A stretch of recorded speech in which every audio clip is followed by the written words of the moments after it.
It is 7 o'clock. I'll call the meeting to order. Please join me in the Pledge of Allegiance.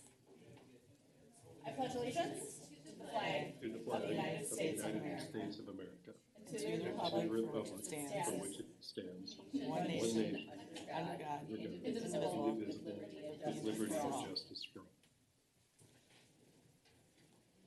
Eric, we could hear you in the background here, and it was a little disorienting because it was a little mix minus. Okay, can I get a motion to approve the agenda, please? I'll make a motion to approve the agenda. We have a motion by Councilmember McKnight. I'll second. Ooh, and a hotly contested second by Councilmember Mock. We need to take a roll call vote for that. Ms. Hanseiden? Councilmember Pershman? Aye. Councilmember Mock? Present. Nope. Wait. Sorry. Aye. Agenda. Wrong one. Councilmember Sayer? Aye. Councilmember McKnight? Aye. Mayor Johnson? Aye. All right, motion passes unanimously. All right, community comment. Presenters are, first of all, welcome everybody. Thank you for coming to tonight's meeting. Presenters are welcome to address the City Council for up to 5 minutes on matters that are not listed on tonight's agenda. Specific requests for information may not be immediately available, in which case follow-up will occur with the presenter sometime after the meeting.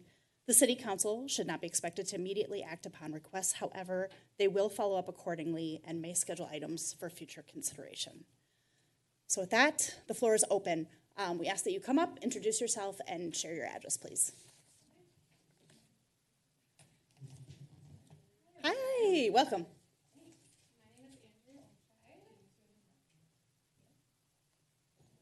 Is that good? Is it on? Okay, I'm Andrea Olmscheid. I live at 1851 Spring Creek Drive. First, I want to start out and say how thankful I am to the city officials. I reached out about a speed concern, and you guys responded honestly within like an hour, so I appreciate it. Tonight we're here kind of on behalf of these folks back here. We just have some ideas that we came up with that we're wondering if the city council could just hear us out. As neighbors, we're hopeful that you guys could discuss one of these or a combination of the ideas. Some neighbors have said a sign that flashes the speed that you're going, add speed bumps, add a stop sign or two, or a speed limit change. So, got. All right. Thank you. Yep. Does anybody else have anything to add to that?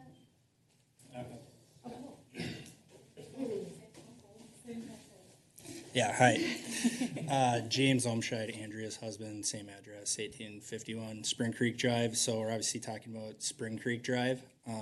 And I know you guys get a lot of probably complaints from different neighborhoods on different streets with speeding is an issue. And one thing I'd just like the council to think about that I think separates us a little different with our issue is, you know, when you look at how Carver is, there's only probably 4 different ways to get to like downtown Chaska when you're in Carver, and 2 of which go downtown. And I feel like a lot of times they try to avoid that, and going through kind of our neighborhood seems to be a shortcut compared to going up through 3 different sets of lights to the Chaska Boulevard by Mills Fleet Farm. And then obviously last year with all the construction, I think a lot of people that maybe didn't take that route before kind of now know that as they were being directed through construction, that it can be a quick way.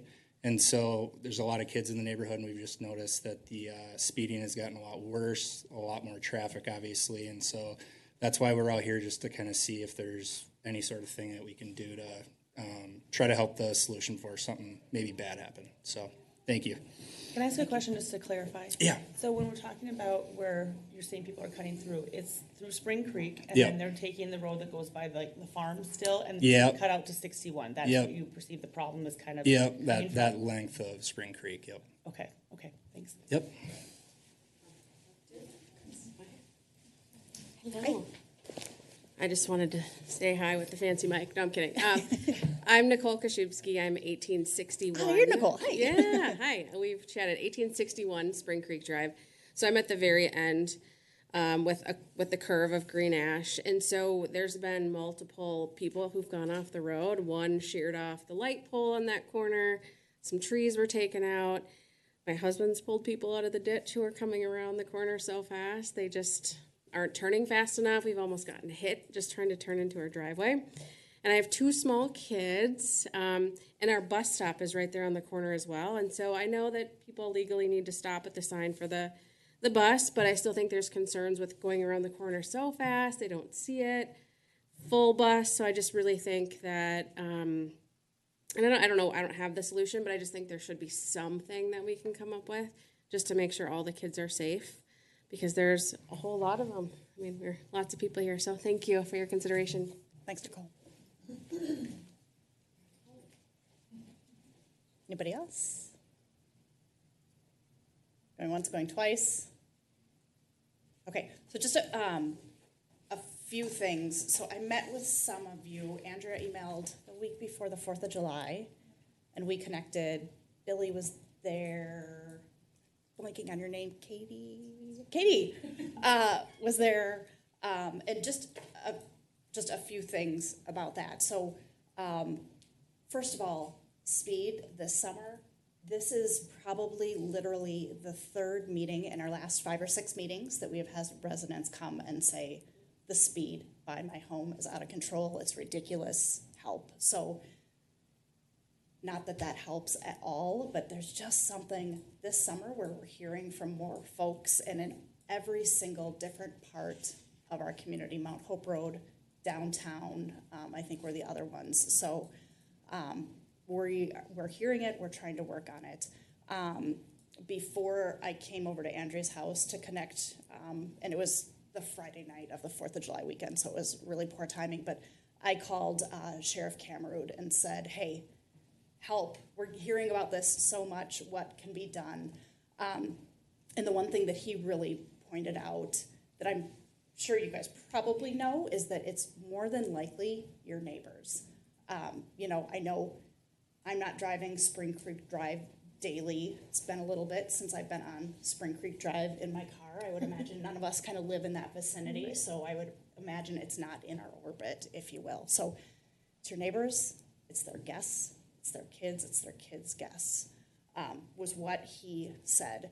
He said he's able to see some things with enforcement, and with that, I reached out to our town deputy and made sure that he share that with his partners and that they start cracking down and enforcing, not start, but continue to enforce and continue to keep in mind Spring Creek Drive and keep an eye on that as a problem area or a hot area in our community.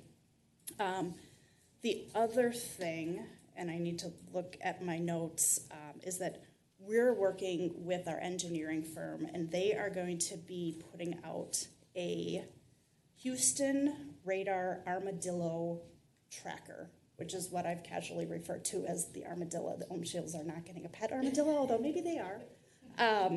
What this is it looks like it's about the size of a modem that gets put on a pole in your community, and it will measure speeds and volumes of traffic in your community. We're going to wait for the data to come back on that, and I think then we'll take a look at that and then kind of go from there as far as what the next steps are. Do we know if that's out yet? Has it been placed yet? It's within days. Okay, it'll be out for about a week to collect the data. That's what we can get a good data set from. Am I missing anything? Okay. So please know that we hear you. I know you guys all have better things to do on a really lovely Monday night, and we're working on it. I think if you guys, the other thing that I always tell residents is when you see something, call the cops. I've had the sheriff in here, and every single time I have him repeat what he told me once, in that the county has plenty of capacity in their 911 system. Call 911, even if it's not a life or death emergency, even if it's a car screaming through your neighborhood. It's okay to call 911 for that. If you're not comfortable with that, the non-emergency number is fine too, but call, because there isn't anything that we or even the sheriff's department can do days after the fact, or if it's not immediate. So I think we'll try to work on this together. I'm committed to trying to find a solution, but it's harder than you would think. The sheriff himself didn't have that one, check this box and you will be gold and it's never going to happen again in your community. So with that, I thank you all for coming tonight. I appreciate it. If there's nothing else for open community comment, we'll move on. All right, presentations and reports. The DNR Outdoor Recreation Grant update. Thank you. Take care.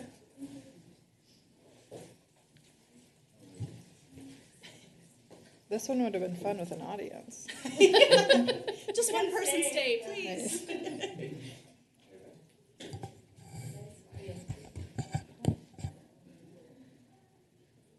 Nate's here, Aaron. Ouch. Good evening, Mayor and Council. Thank you. Tonight I have some exciting news about Creekside Park. So we found out a couple weeks ago that we were awarded $350,000 from the DNR Outdoor Recreation Grant. So a grant that I worked on with Jonathan Nelson and Aaron Schmidt from Bolton and Menk. So moving forward with Creekside Park, I have some project details, some updates, some timelines, etc. So an overview of the park is on the screen now. So it's at the corner of Jonathan Carver Parkway and the street formerly known as County Road 40. When we're working on the acronym. Yeah, we'll keep working on something fun. So the park location is on the screen now, so things like Carver Creek are there. The big features of the park that are included with Phase 1 are in yellow, so anything that you see highlighted in yellow are eligible for the grant funding that we received from the DNR. So things like pickleball, our original concept showed 2 courts, but the amount that we hear about it, we are bumping up day 1 to 4. So hoping that will scratch an itch for a lot of community members that are needing to travel right now to get pickleball in. So 4 pickleball courts, dog park area for small dogs and large, a picnic shelter, big improvements to a parking lot, bike racks, things that come kind of inherently with parks. So an overview of the park right now, you'll see the Phase 2 is anything in blue. So at this time, we don't have the funding for the disc golf course, but something that we'll be working on, seeking additional grant opportunities, but also including it in our parks master plan, knowing that Phase 2 will be coming for this park. So all things in yellow are included in Phase 1, which is the $350,000 that we received from the DNR. So some details. The proposed project budget was $700,000. The DNR grant required a 1-to-1 match, so the city is also obligated to contribute $350,000. The city contribution will come from park dedication, which is from new development. We're planning right now for 2024, 2025 construction of the park. It feels like somehow the construction season of 2023 is over already, even though it's just July. So something that's really exciting about this park is that we have the grant funds from the DNR, but we also are working with Great River Greening on some grant dollars that we've been talking about previously. So those grant dollars, separate project. So they're from the Environmental and Natural Resource Trust Fund and the Outdoor Heritage Fund. And that work is primarily for creek restoration and stabilization. So last week we had a pre-bid meeting for Creekside Park work, and there was like 22 contractors out there that were really excited to get in on the project. Bid opening for that is on Wednesday. So we'll see who will be doing the creek work. $30,000 is required for that project, also coming from park dedication. As part of the pre-bid meeting, schedule is laid out for that group that they have between August and December to complete their work. So that work will be beginning prior to the work that we do with the DNR. So an exciting number that I'm excited to say to all of you is that in total we have over $700,000 in grant funding specifically for Creekside Park from the DNR, and then those 2 funds that we are using for stream restoration and stabilization. So next steps, we know that that site is currently being used and something that we need to work on. Now that we have funding, we need to figure that out pretty quickly. So we have our eyes on a couple of locations that we are getting some more information on to relocate our storage yard, so moving our public services equipment from that space. That work is not necessary at the time of the creek work to begin, so that is all fine for the season. We'll likely begin moving forward with removal and moving that equipment likely in the next year or so, but again, creek work is okay to start.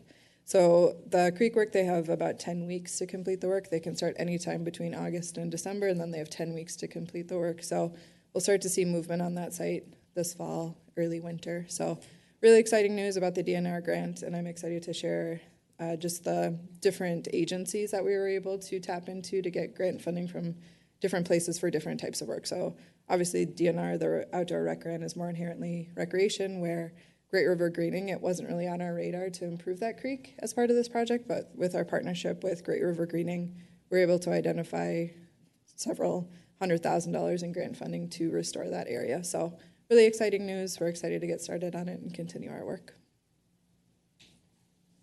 Go ahead. That is super. So I don't think I realized that the number of pickleball courts had increased. So like, I was super excited to hear that we got the grant. Now I'm like over the moon to hear about pickleball courts because I hear about pickleball courts a lot. Same. My question for you is, there was an optional volunteer component with that Great River Greening grant. Is that something that we're going to be doing? Yes, so the contracted work will happen, so the kind of the nitty-gritty work to stabilize the stream, that won't be the volunteer event, it'll likely be planting later in the project. So likely not to happen while contractors are on site, removing areas of the stream, stabilizing, et cetera. But yes, an upcoming event.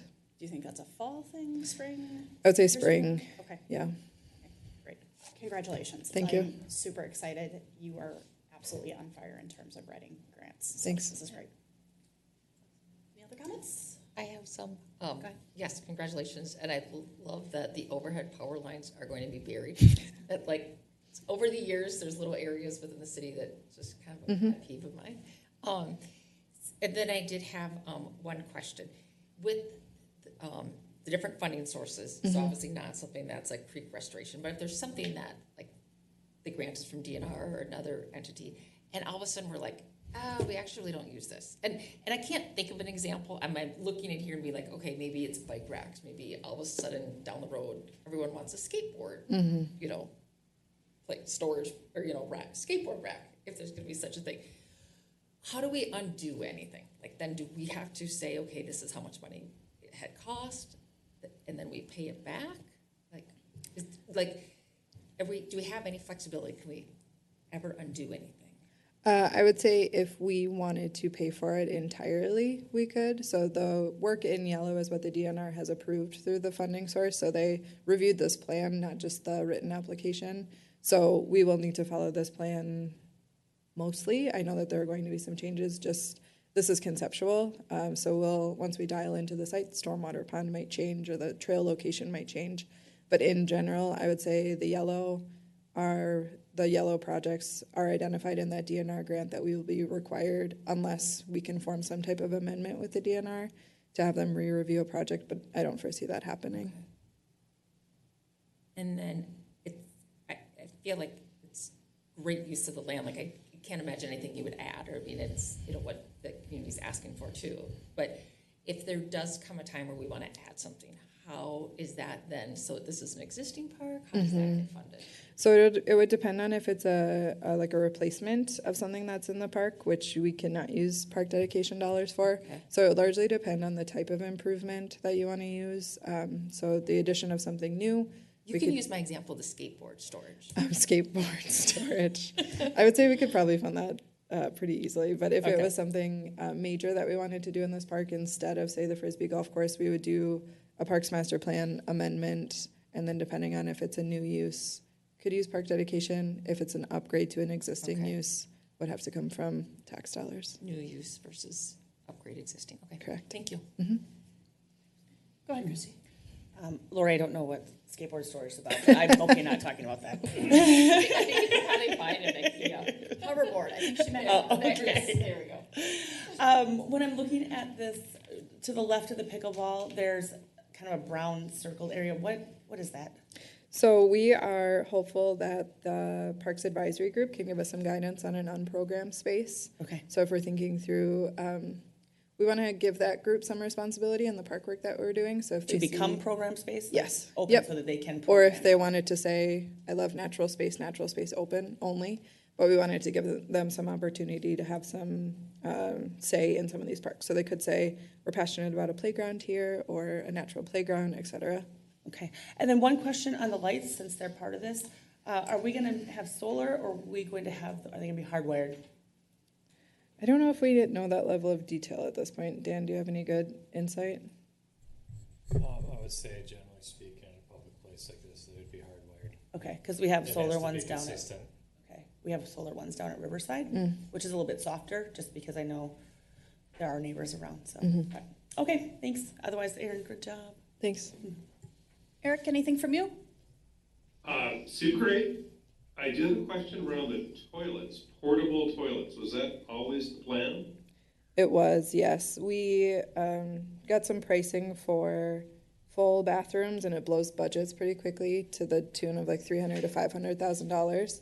We also struggle with vandalism in bathrooms that we have, so Chad and his team have done a really fantastic job in maintaining the portable bathrooms that we have, screening them so they feel clean and ready to be used. So it definitely is a direction that is more sustainable for us right now compared to the type of vandalism that we've been seeing in park bathrooms.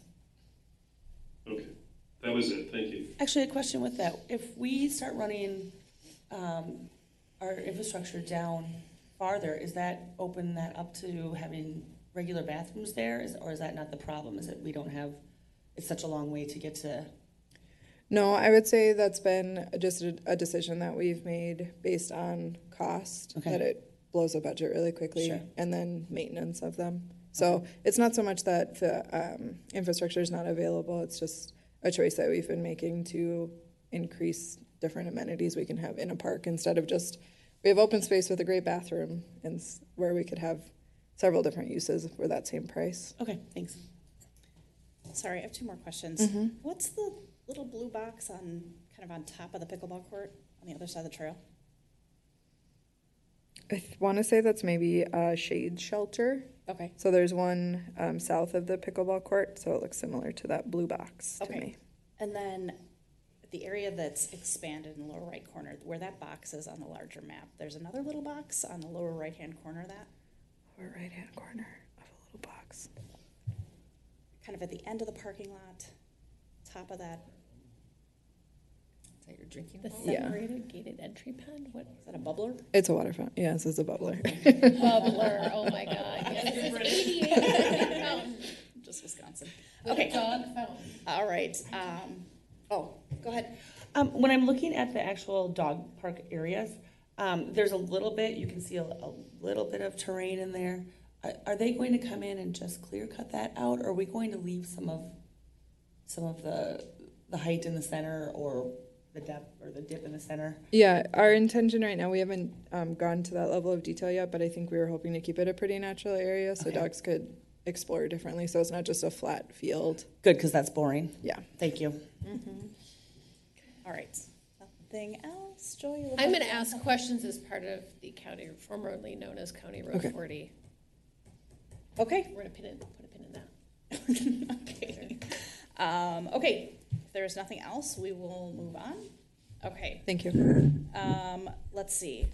So we're moving on to public hearing 6.1, the moratorium on cannabis businesses, ordinance 06-2023. Do we need to open the public hearing right now? wait We till certainly you're done. can, and then I can give a brief presentation, and then if anyone would like to address the council, we can do it that way. Okay, let's do that. Let's open the public hearing. So I need a motion, and we need to do a roll call vote. I'll make a motion to open the public hearing. A motion by Councilmember Sarah A second? and a second by Councilmember McKnight. Any further discussion? All right, can we do a roll call vote, please? Councilmember Pershman, Aye. Councilmember Mock, Aye. Councilmember Sayer, Aye. Councilmember McKnight, Aye. Mayor Johnson. Aye. All right, motion passes unanimously. All right, Mr. Anderson. Thank you, Mayor and Council. So tonight we're here to talk about a proposed interim ordinance on cannabis businesses. As this council knows, we've had some discussions about this, and we've also provided a number of materials to the council over the past couple of months since the widespread cannabis legalization bill passed at the end of May.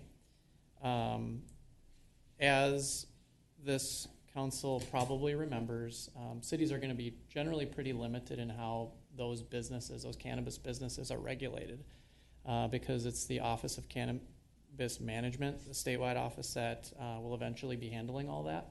And these businesses consist of cultivators, manufacturers, wholesalers, retail establishments. There's like 14 or 15 different businesses that fall under that category of cannabis businesses that will eventually be able to become up and running in the community, depending on state and local regulations. And this next bullet point really is meant to emphasize that while cities are going to be generally fairly limited in what sorts of regulations we can establish. We can create reasonable restrictions on the time, place, and manner of the operation of cannabis businesses and certain distance limitations from places like schools, daycares, parks, and other places where children generally congregate.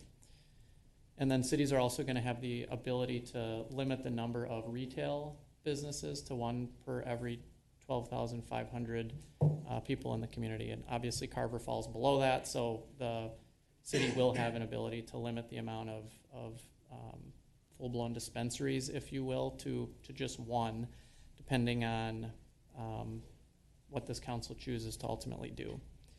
And before deciding on how to zone these businesses, I think there's a lot of clarification that cities still need from OCM. There's still a number of state rulemaking processes that have to go through the state, and there's also a requirement in the new law that OCM create model ordinances for cities to look at. The takeaway really is that cities are going to rely on that, not only the rules, but also those model ordinances to get to where they eventually need to be, regardless of what the position may be on how and where these businesses should operate in your community. So after the June 5th meeting, specifically the work session, I prepared an interim ordinance that was in your packet for tonight.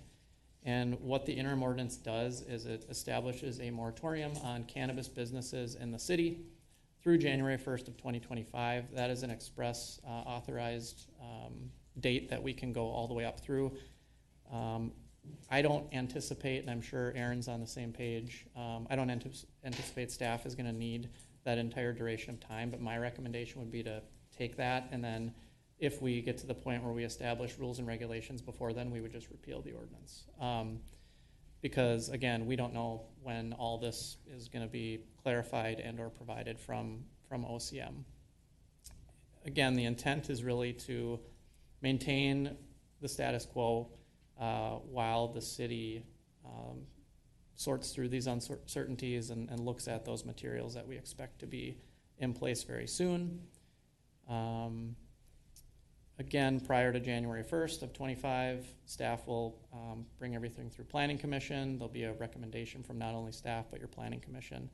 And eventually, the goal will be to get in some comprehensive zoning parameters that are in line with what this council and your Planning Commission and staff think are best for the city of Carver.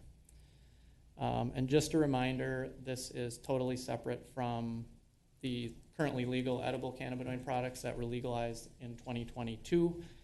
Those can still legally be sold throughout the state, including in Carver, through the existing statute. And that statute actually does not sunset until March of 25, when this new law sort of takes over and pushes that statute out the door, if you will. So in terms of staff's recommendations for tonight, we have already opened the public hearing.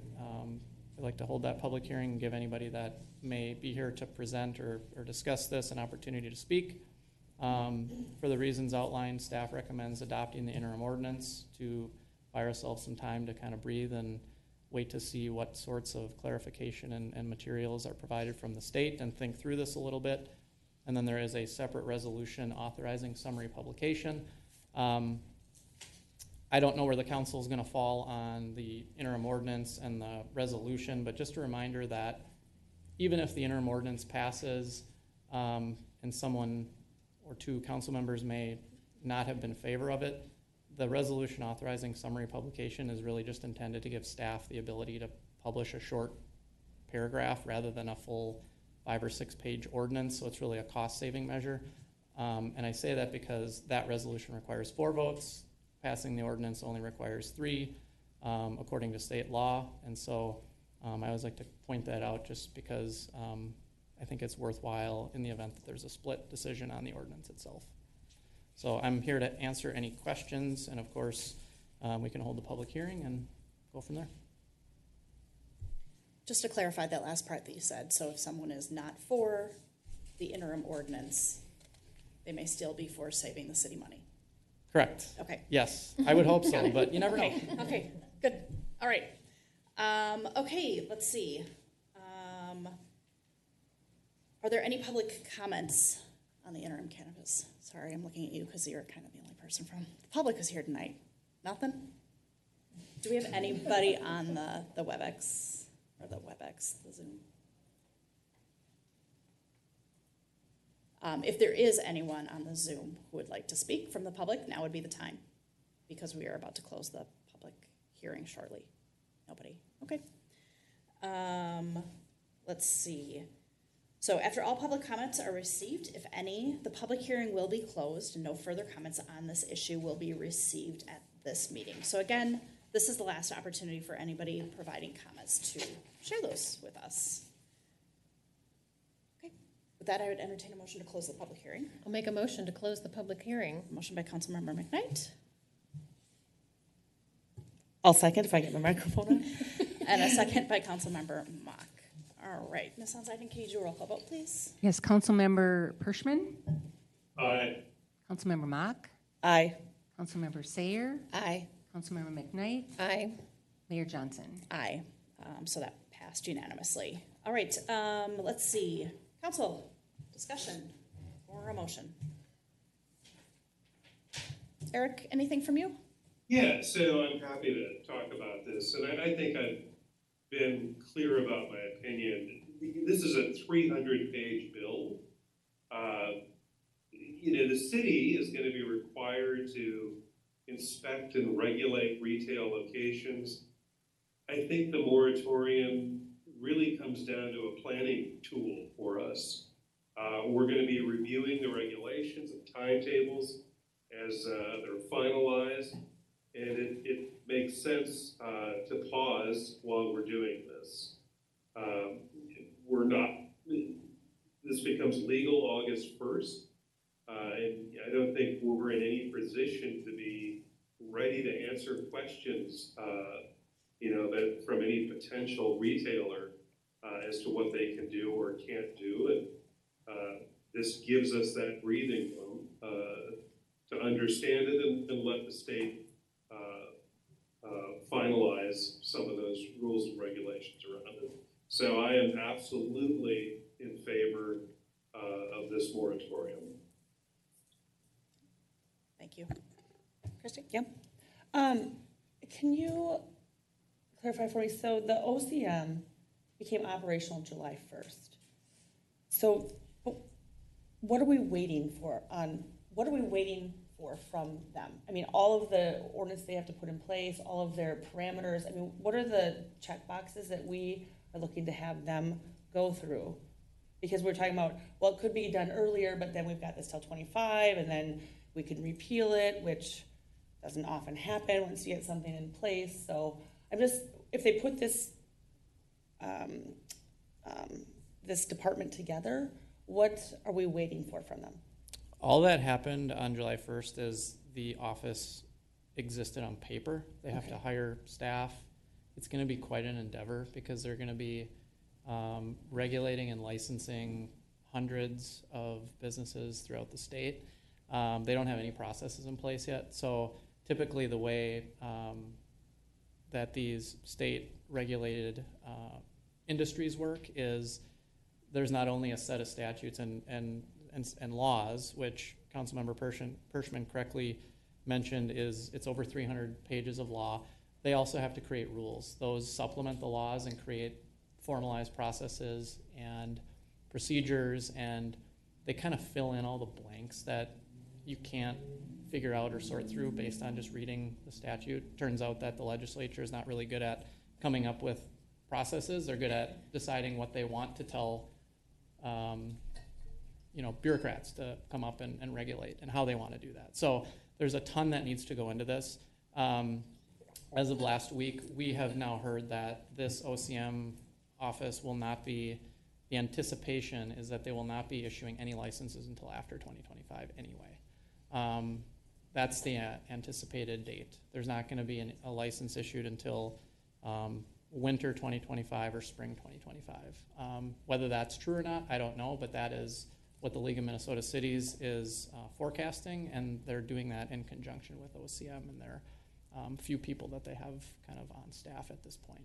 So it's going to take a ton of time. So help me with this then. So if if they're not going to have that in place till 2025, can it be, you have to be licensed then? Can they, I mean, can you sell it now? Can you, what can you do with it now then? What's gone into place as being legal, but there's no, but you can't sell it? Correct, yeah, nobody can sell these products until they get a license from the state, and that will not happen until likely 2025. There are some Indian reservations that are selling because they have. Because they're sovereign nations? Yeah, they have sovereign nations, and they're able to, I think the way the statute's written is they're allowed to come up with their own rules and regulations. So there are some that, as of August 1st, are able to start selling and will start selling, according to some recent media reports. But this is not going to be a reality. I mean, you can still, like I said before, none of this affects these products that can be sold today, which are being sold throughout the state. But in terms of the new law and operation of these businesses and the issuance of licenses under it, that's not going to happen for at least a year, probably closer to a year and a half until early 25. Okay, so I can't go, nobody here in town, so even, let's say the strains that we have right now, they would not be able to sell full strength, whatever you want to call it, because they can't get a license through the state. True, but yes, that's correct. And one of the reasons that a moratorium is a good, I think a good way for the city to sort of push pause and use it to its advantage is because if the state decides to flip that switch early, it could happen very quickly. Nobody knows. And cities don't want to get caught behind. I mean, we can't overnight come up with regulations and zoning parameters because this takes time. It has to go through the planning commission. We have to hold public hearings. So if, for example, and this is in a scenario that won't happen, but if OCM said, we're going to start issuing licenses in 2 weeks, and they said that tomorrow, we would not be able to have zoning rules in place by then because we have to publish notices for public hearings ahead of time. City staff would have to decide what should or shouldn't we do, how do we want to regulate, just like any other business that's regulated in our zoning code. The city has pretty comprehensive zoning regulations that tell every business where they can and cannot be. And so a moratorium will give staff, planning commissioners, the council, residents, that peace of mind that we're not going to be caught without rules in place when this actually does happen, because we don't know exactly when it's going to be. It's just the idea is, at this point, it's not going to be until then. Right. So with the first part, I mean, you said that generally they're thinking 2025. So to me, we're putting a moratorium on something that we have plenty of time to deal with if our expectation is probably a year out before anything happens. I think we already know too, the same as Eric said, we know his stance. My stance is a little bit different. The state legislature put this into place when the cannabinoid lower level was approved last year, the year before. As a council, majority voted to let the state legislature take care of it because it was their laws that they approved and put in place. I'm still of that mindset. So I'll leave it at that. Might have a couple more comments after everyone else. Did you have a comment? Yeah, Dave, just for the council's sake and maybe the folks watching or that will be watching, I think we might be missing, can you drill down on the zoning regulations the council will need to consider? Because there's the state functions that the Office of Cannabis Management will dictate and will ramp up administration to do our part with licensing, but there are some very unique zoning regulations related to distance from schools, et cetera, that the council and planning commission need to work through. And I think that might be getting lost here because that process will take some time, and I'm not sure if we're hitting that note. Yeah, and I tried to touch on that briefly in my earlier slides. There is some ability for cities to create distance limitations on where these businesses can be from schools and parks and daycares and those sorts of establishments where kids congregate, and that's expressly contained in the new law. But the other sort of catch-all provision or the provision that we still don't have a lot of clarity on is this reasonable time, place, and manner rules and regulations. Attorneys are kind of scratching their heads wondering why would they use that in this bill, because time, place, and manner restrictions is typically a First Amendment term, and this is clearly a zoning thing. This is different from what generally we would use that term in, and so it is a bit strange that they use that. That's why we're hoping for some more clarification, not only with OCM's rules when they're released. They are going to go through expedited rulemaking under the new law, but also, like I mentioned, there's a provision in the new law that says OCM needs to provide these model ordinances for cities, much like the DNR provides for floodplain ordinances, that are really going to help shed some light on what the state says that cities can and can't do, because we really, we're not the ones calling the shots here, unfortunately. It's going to be generally up to the state to say, here's what that means, and we don't know what that means yet. And so, I kind of use it as, this isn't a great analogy, but it's one way to think about what was legalized last year compared to what was legalized a couple months ago. I mean, these edible cannabinoid products are akin to like 3,2 alcohol compared to a full-blown liquor license where you're selling, liquor and strong beer and wine and those kinds of things. These products, I think, are generally going to be sold still, but it's a lot different in terms of the amount of THC in these products and the ability for what retailers can and can't do. It's not a perfect analogy, but it's one way to think about, kind of the difference between what currently retailers can sell and what retailers will eventually be able to sell once these business licenses are made available from the state. You literally touched on two other things I was going to bring up, and one of them is that the business we have in town now, and this is for council, but if you are, let's say, you're at a music festival, you've got a chance of having 3-2 beer, or you have a chance of having a craft beer, I guess you're not going to go for the 3-2 beer. So are we pushing a business out of town now that has been literally no problems? Unless there's been any police activity that I'm not aware of. I mean, this is not a heroin shop. There's not junkies laying on the street. This is marijuana. But is this ordinance impacting that existing business? This 500 feet. moratorium, would that impact that existing business? But I realize it's an option. I know, but when we're looking at this as a whole, we're talking about how we want to look forward. I think we need to look at. I think you're 2 steps ahead of us. We're looking at the moratorium. Mm-hmm. So with that, I'm going to just go ahead. Ask that we get some other opinions. Do you guys want to go? I am ready if you want.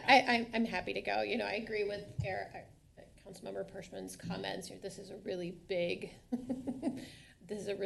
statute that went into effect. There's a lot in here. I think there's a lot we don't know about how the licensing is going to work, and what the state or this office is going to really decide to do.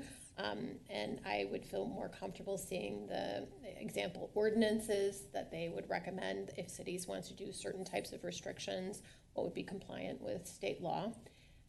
So I support the moratorium. The timing doesn't really bother me because, as you said, right, we can always repeal it if something happens, something changes. We get a lot farther along in our understanding about what you would want to do from an ordinance perspective. We can always repeal it. So I'm okay with setting it at the date that is proposed. Lori?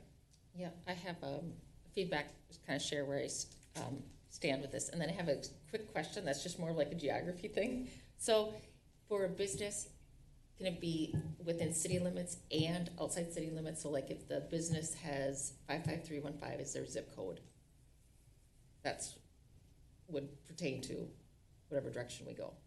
Like, so if it's a township. This ordinance? Yeah. You mean? Would it apply to someone in a township? Right. Our moratorium? Right. No. Okay. So it's not just. It's just within the jurisdiction of the city of Carver. Thank you. Okay. Yep. Jurisdiction versus their zip code. Correct. Okay. Yeah. Thank you. Yeah. So that was my question, and I do support a moratorium. It's one of these things we're learning more about it. as things unfold, and I know that there'll be more clarification. And another thing I'm kind of weighing is how much more resources at this staff level and what we pay consultants is the city putting towards it. So to me, that's kind of what helps with that pause. You know, that's another thing that we can pause. I think for me, I'm in favor of the moratorium.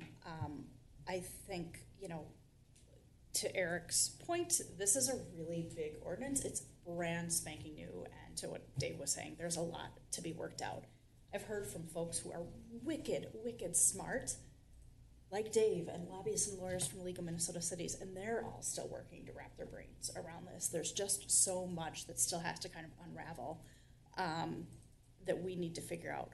Is it a little bit, as Brent would say, a belt and suspenders with not being able to sell and probably OCM not being stood up until 2025? Sure, absolutely.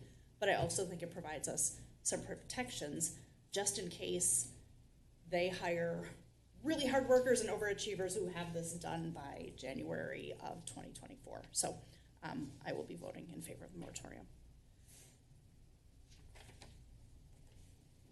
With that, I will make a motion to adopt an interim ordinance authorizing a study and imposing a moratorium on the operation of cannabis businesses in the city of Carver.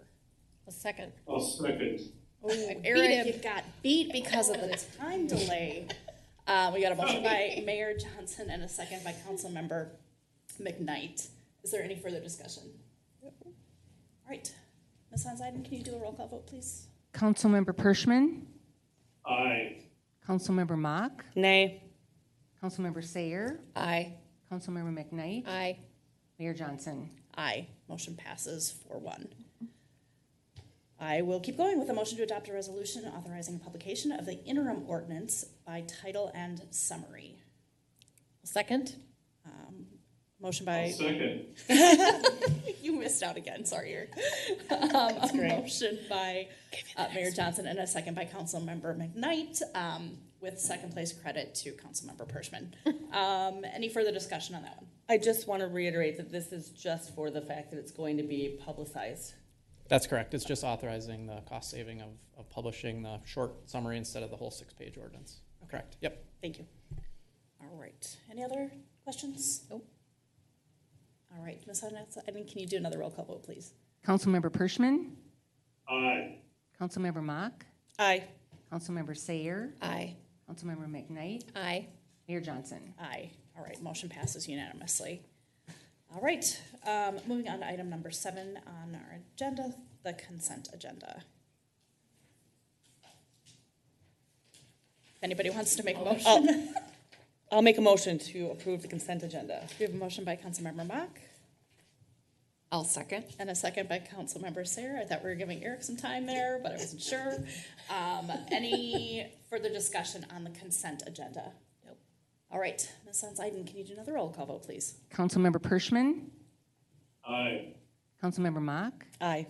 Councilmember Sayer, Aye. Councilmember McKnight, Aye. Mayor Johnson. Aye. All right. Motion passes 5-0. All right, moving on to item 8.1, land use approvals for the Hometown Bank project. Ms. Smith. Thank you, Mayor and Council. Tonight we have a couple considerations before you related to the Hometown Bank project. So for some context of where we're located, we're at the corner of Jonathan Carver Parkway and Monroe Drive on the property known as Carver Commons, so near Quick Trip, Next Step Daycare. So tonight in your packet, you are considering both preliminary plat and final plat, which the Planning Commission and City Council may do, and we do often with commercial projects when it's one building, not much changing through the platting process. So both preliminary and final plat for Hometown Bank, as well as action on the drafted development agreement, which is also in the packet. This is only exciting to me, but there's not rezoning required. I regretted starting saying that sentence, that it was exciting. So this project does meet the Freeway Commercial District, which this property is zoned, so no rezoning request, preliminary plat, final plat, and then action on the development agreement. So thinking about the site, there's still several spaces on the site that are undeveloped. So on the screen now is the general layout. So you'll see Next Steps and Quick Trip with their site plans imposed, so you can see the general layout, and then Hometown directly east of Quick Trip. So there are several sites that we can continue to develop. United Properties put this out with 2 larger sites that remain. The upper northeast corner is largely stormwater ponds, so you'll see that there's an easement area. So just for reference, that site might look a little bit smaller as you dial into some of those details because there is a really significant regional stormwater pond on that area. But again, several sites that will continue to develop through the Carver Commons project. The City Council reviewed the concept plan for Hometown Bank on February 21st. Planning Commission, I think, was about a week before. So in that time, staff and the development team have gone back and forth several times on the development plans, making sure their plans meet our adopted standards, our standard detail plates, et cetera, making sure it conforms to things like the city code, fits in with our comprehensive plan, et cetera. You can see the general layout for the building with Quick Trip. So it's slightly smaller than the Quick Trip building, just for reference. So if you need to get your bearings a little bit with size, and then we'll dial into some of the details as we move through the presentation. So where we're at in the process, you saw the concept plan again in February.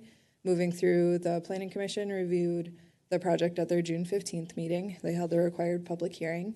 So notice went out to property owners within 350 feet of the project boundary, so any boundary of the proposed site. Was also noticed in the Chaska Herald. We did not receive any feedback at the public hearing. I did not receive any feedback through email, letter, et cetera, from the public. So generally was a quiet public hearing. The Planning Commission did recommend approval of both preliminary plat and final plat to the City Council on a 5-0 vote. So just for reference.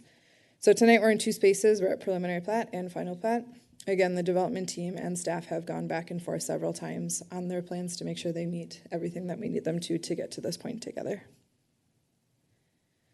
So what does platting do? What is the action that you're looking at tonight? It creates the lot for development. It determines things like drainage and utility easements, sets roads, access locations. Something to remember about this site, not unique to just this project, is that streets in Carver Commons are private. So maintenance, things like road repairs, plowing, et cetera, falls to those business owners in that area. So next steps after platting, the preliminary plat and final plat, the development agreement will go through City Council. At that point, we are able to issue a building permit and the inspection process can begin for the new construction project. The plat is on the screen, so the really technical document, again, creates the lot that's available for construction. So lot 1, block 1 of phase 3, or the 3rd edition of Carver Commons. And then the site plan, again, superimposed into the site so you can get your bearings of how the building lays out. Renderings are in that packet. I also have them in my slideshow, and I give some orientation so you can figure out where you are on the sides of the building compared to other locations in Carver. So the thing that only I found exciting was that the project meets the freeway commercial district, so again, no rezoning is required. This is part of the preliminary plat application. You dial into things like setbacks, requirements. We spoke at the concept plan that the project was going to exceed the amount of parking that we have in our city code. So having a maximum parking is really unique to Carver. Can I clap in the back? Thank you. Yeah. Nice job. So we were able to get them within the correct parameters for the total number of parking, so we don't need to do the rezoning for the PCD just to allow them to have extra parking. So there's also bike parking on site, along with ADA stalls for access into the building. So some things that I've highlighted on the site plan so you can get some bearings. The site has a double drive-through, so there's a drive-through for the coffee shop as well as the bank. So let me see if my mouse, yeah. So this is the bank awning, so you can pull up in this area to access the bank, where the coffee drive-through is here. Things to think about, signage is located at this corner, menu board here. The coffee pickup window is over on this side, so you wrap the entire building to get over to the coffee window. So if you're familiar with a similar project in Waconia, Minnesota, of the Hometown and Mocha Monkey project, really similar layout, similar with the double drive-throughs, has been really successful in that community. So this project is largely modeled off a similar layout. So we're excited to see that it was successful enough to bring to another community with the shared community spaces, which is unique and different, and a new user in Carver, which is exciting. So thinking through the coffee drive-through, it was important that we dialed in and made sure that there was enough room for cars queuing, just knowing that coffee drive-throughs can get long. So the development team and staff worked to develop this layout where there is space for 12 queuing cars, which we felt was appropriate. Thinking through number of users going into that site, we felt that this was the best design to be able to get access into that site for drive-through users. Can I just ask a question? So if we have 15 cars, do they queue from the north down to the south? That would be our intention moving forward. So if it becomes an issue, I think we'd reach out to the hometown team, figure out a way that it's not blocking any of those intersections, potentially adding additional signage. But yes, that would be our plan. Thank you. Yeah. Access into the site primarily is from Monroe Drive. The red dashes also show trail connection into the site. So there's trail going into Next Steps. There will be trail going to the hometown site. And then when the user north of Hometown Bank develops, so just north of the site, there's that buildable space. We likely will get that access turn into off of Jonathan Carver Parkway into the site. So if you're driving south on JCP today, you can see the general area of where that right-in will be. So pay attention next time. It's a pretty obvious change in pavement and striping that you can see where that right-in will happen. So potentially we'll give additional access into the site depending on how circulation goes. But something to mention that we have felt like is really important with the site is trail access, so adding additional trail. So question while you have the trails up here, and maybe I should have asked this when we did Next Steps, but I saw in the developer's agreement that we are asking for an easement for the trail. Correct. So does that mean that it becomes a public trail and the city's responsible for like plowing it in the wintertime? And is that the case with the one going to Next Steps as well? It is the north-south up to Next Steps, but it changes when it gets onto their site. But Gotcha. yes. Okay, thank you for that clarification. I have a trail question too. So will there be any crosswalks that we're asking for in there? And I'm specifically wondering, like I see that there's access to Next Steps, access to Hometown, but not necessarily access not protected, but like easy access for kids on bikes to get to Quick Trip. So Quick Trip is here on the screen right now. Oh, and So now the I see trail the comes up and it's here. Thank you. Yeah, no problem. Totally Erin, fine. can you go back a slide then? This one? Yes. Yeah. All right, so I'm a little bit nervous. 12 cars in queue is a good number, but we all know what it looks like when they get backed up. What I'm a little concerned about is if they do back up and then they're out on the main road that goes into Quick Trip. So Is this just one way coming into Quick Trip, or can people can't leave the other direction, right? correct. So it would be our intention if it becomes something, we would have them queue in the parking lot here. So That's a beautiful thought. If we can, to make people or to want people to do that. If they're coming though, is this, I can't think of it off the top of my head. Can you get two cars by each other on that entrance into Quick Trip right now? you maybe could if you got real scrappy, but I wouldn't recommend it. Okay, so if it does wrap around there, we're gonna have an entrance problem getting into Quick Trip. Aaron, you want me to speak Sure. as well? Will you come up, Blake? Come on up, if you don't mind, make sure the green light's on and introduce yourself, please. Blake Marchson with Headwaters Development. Sean Donahue with Hometown Bank. So, kind of based on your feedback from last time, this is something that we thought about a lot. So one of the first things that we did was increase kind of the curvature there on the bottom southwest corner to be able to add in more cars. Additionally, it's going to be hard for me to explain this, but where you actually get your coffee, where you're pulling up there, I see there's a little bit of access to the north of that where we could actually have cars pull around. So our intention there was for two parts. One was if we really have that problem where we see stuff's backed up, we could tell someone that's ordering to come in, we could label something on the ground, put 1 versus 2 to have them slide over to give us a little extra access for that.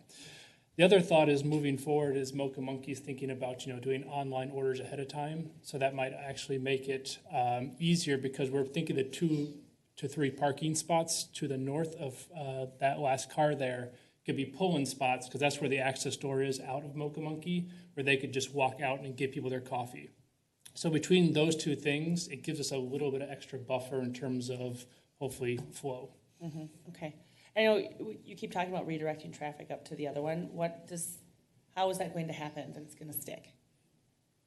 If you're going to redirect traffic to come down. They're gonna hire you, and you can be.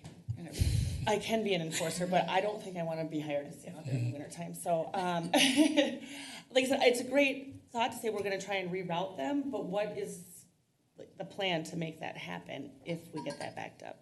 I think we would work with the development team to install signage that coffee queuing needs to go into the north entrance and down into the site.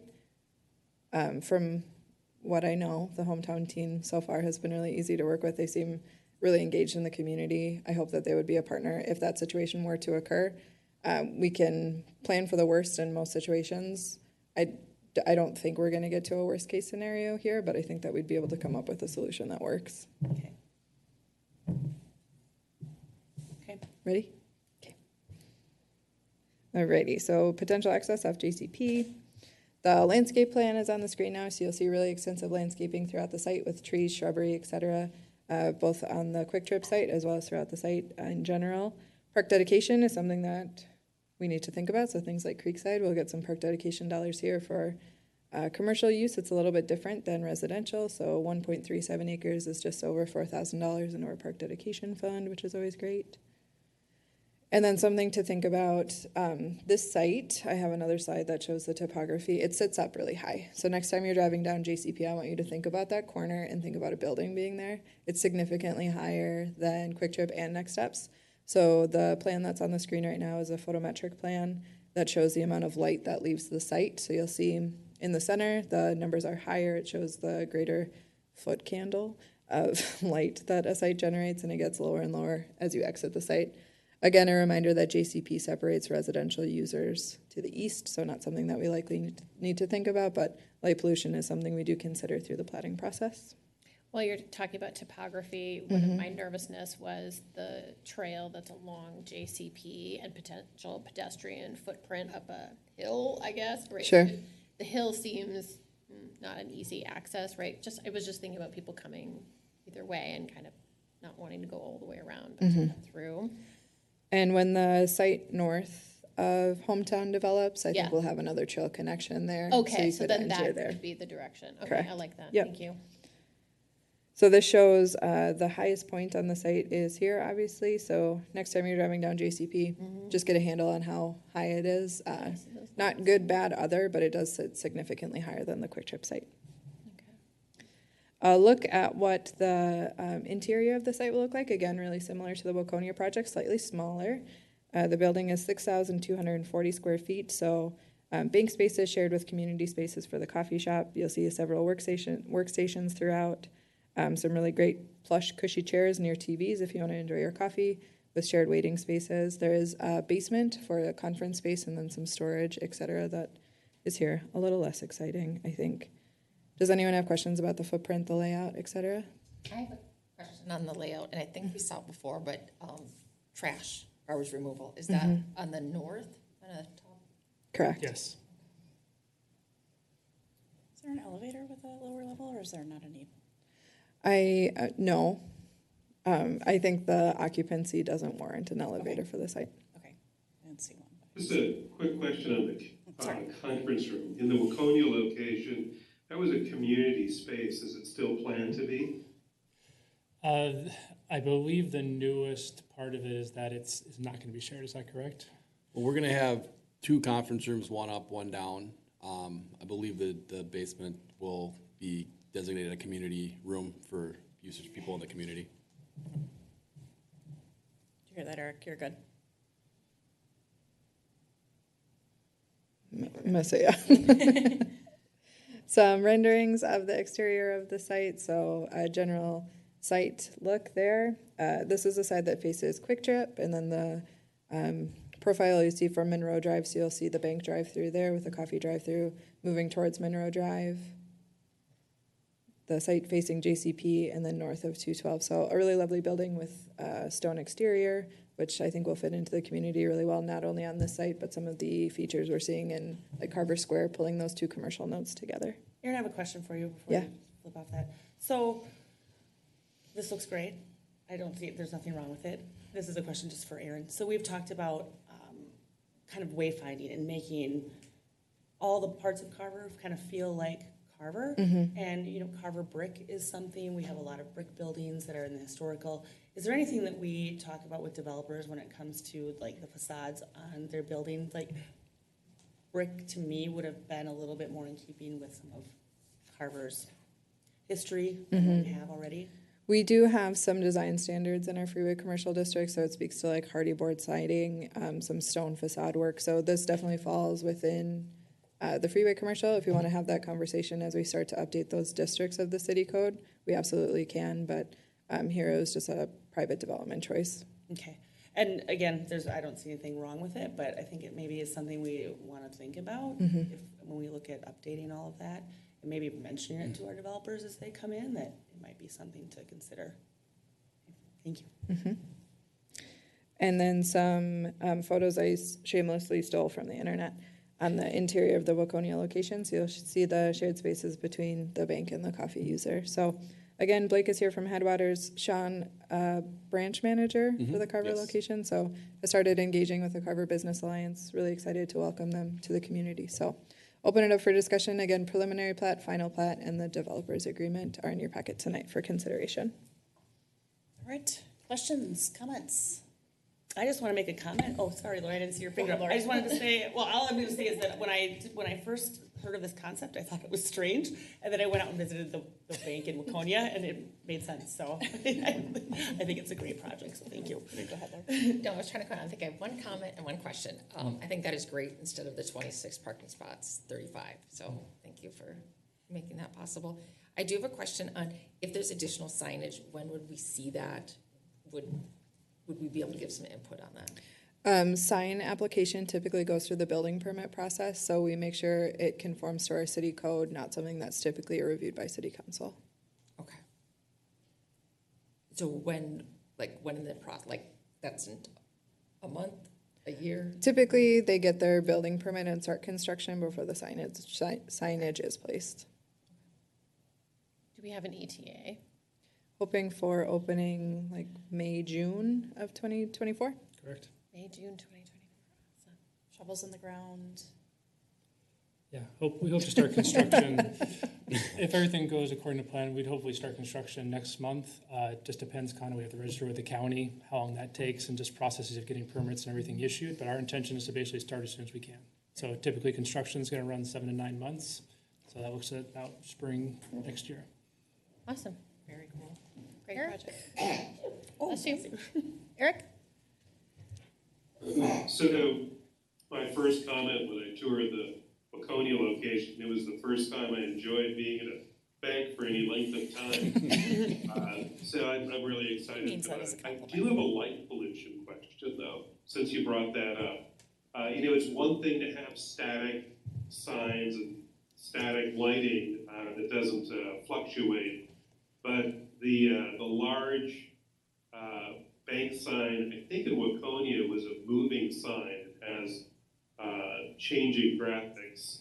And I could see that being, if it's high on a hill and facing the homes on the other side, that being an annoyance.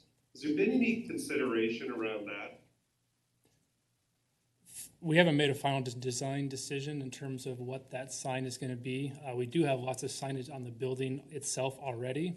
We do have that monument location picked out, but we haven't made that final decision yet about what that's actually going to look like. Do you know it's a nitpicky question, but does the sign in Waconia turn off at night?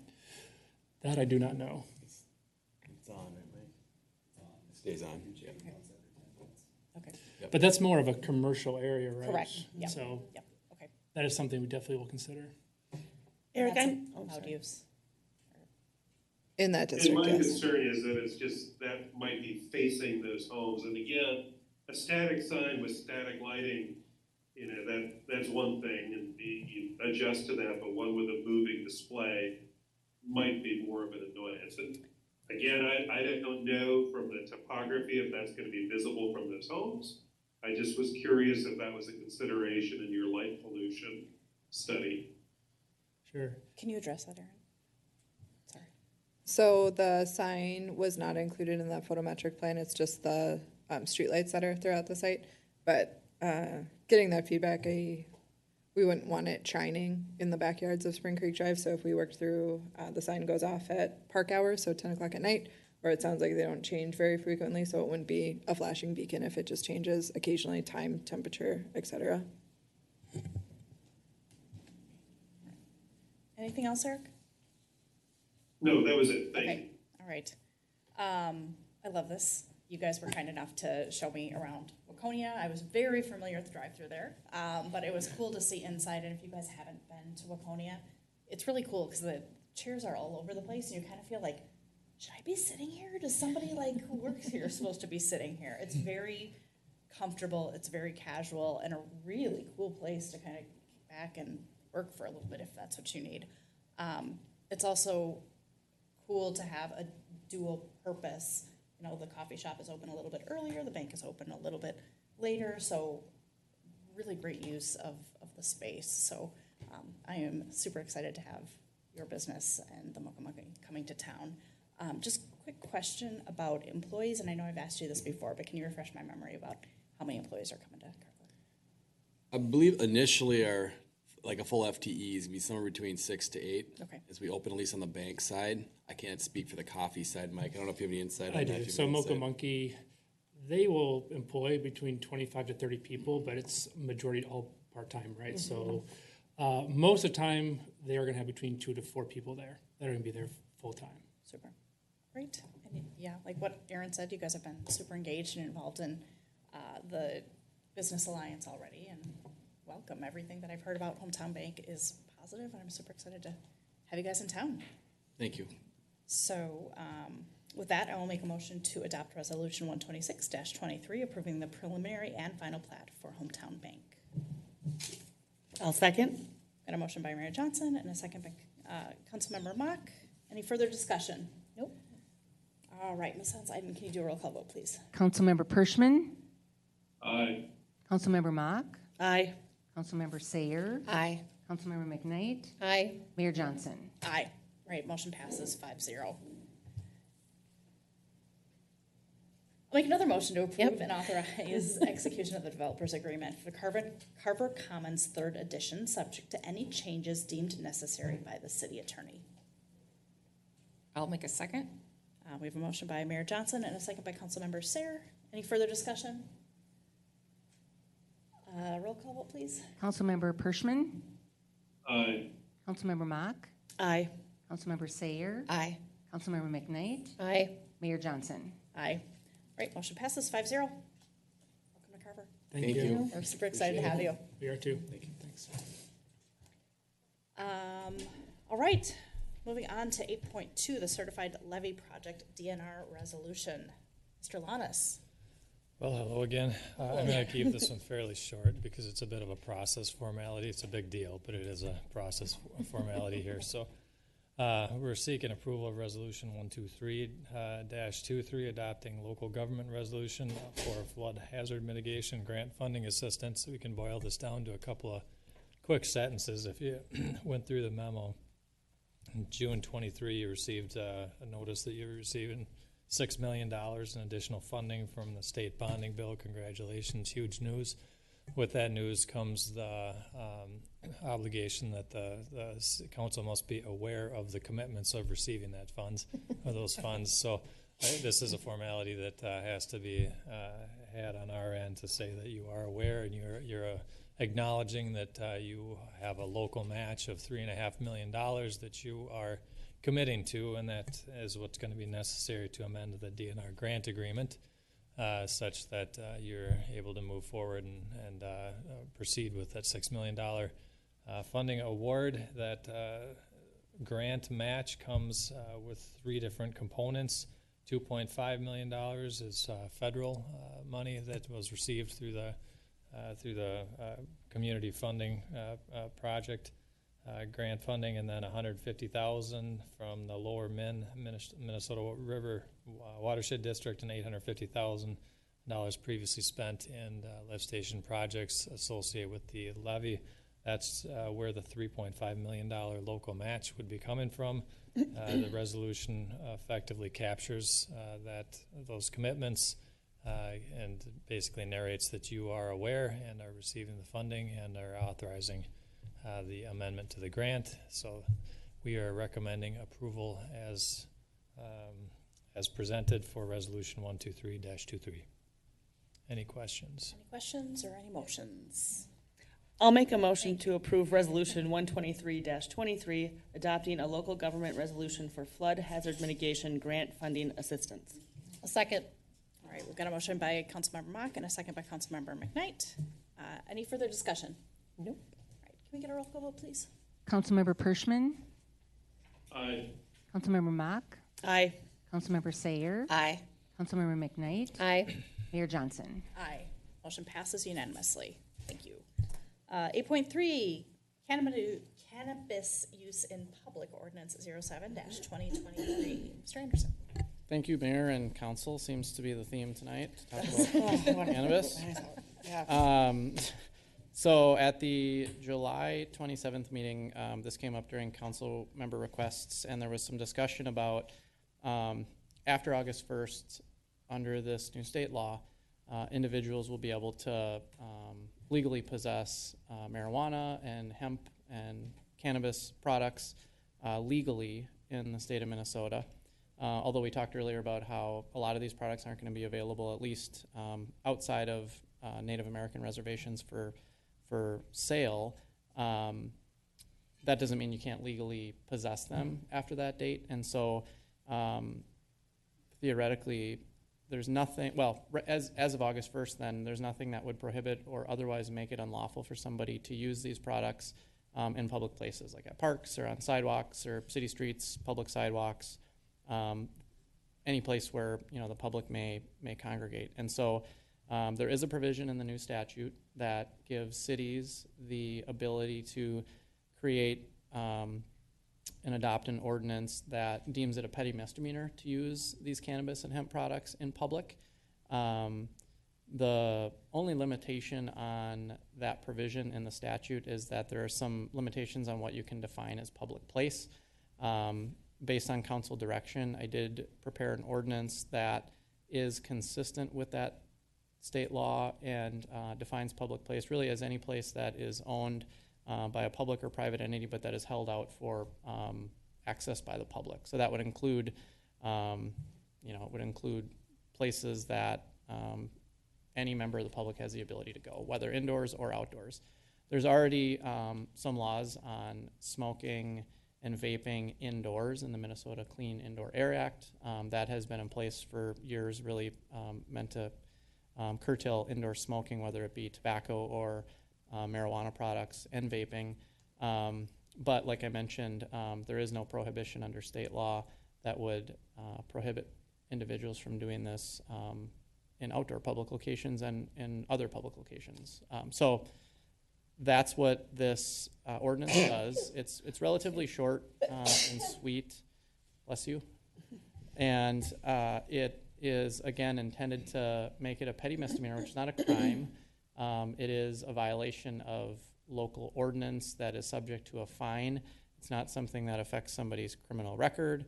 They don't have to go to court unless they want to fight a citation for any reason, but it's simply a fine that they could take care of by paying a monetary amount, much like speeding tickets are petty misdemeanors unless they're serious enough. And I think once you get to like 90 or 100 miles per hour, then you're talking something more serious than that. Parking tickets are petty misdemeanors. And so I talked a little bit with staff about what we wanted to include as a fine amount. The amount we used was $100. As I indicated in my staff report, that's consistent with similar alcohol-related fines for using or having an open bottle, for example. That's also a statewide payable citation, and that's a $100 fine. It does also make itself, any petty misdemeanor fine is subject to some additional court fees and surcharges that are state mandated, but the fine amount that the city would receive for any ordinance violation would be $100 unless the council decides to move forward with the ordinance but change that amount, which of course you're entitled to do. So it's up to the council whether you want to make this unlawful. I'm happy to answer any questions. And again, like with the previous ordinance, there is both a proposed ordinance for the council as well as a summary publication resolution, which this isn't as lengthy of an ordinance, but it does give staff the ability to condense what actually goes into the newspaper. So, Dave, does this relate to the email that you sent today that Brent forwarded, and can you talk about that in a little more detail? Sure. So there was a question asked about whether individuals that are at an on-sale establishment, entity that is licensed by the city to sell alcohol. If people that are at that establishment would also have the ability under this ordinance to purchase either hemp beverages or THC beverages and consume them on site. This would not prohibit that because under state law, as of now, and then ultimately when the existing edible statute goes away and is taken over by the new law, if you look at the definition in this ordinance of public place, there's an exemption for any premises that has a permit or a license that permits on-site consumption of these products. And lower potency hemp edibles and edible cannabinoid products are effectively the same thing. They're just called different things for the two sets of laws, one that's going to be eventually taken over. And I know that is confusing, and but it's unfortunately the way the transition is going to work.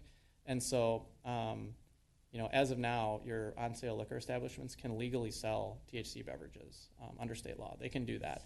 And people that purchase those beverages at those establishments can legally drink them.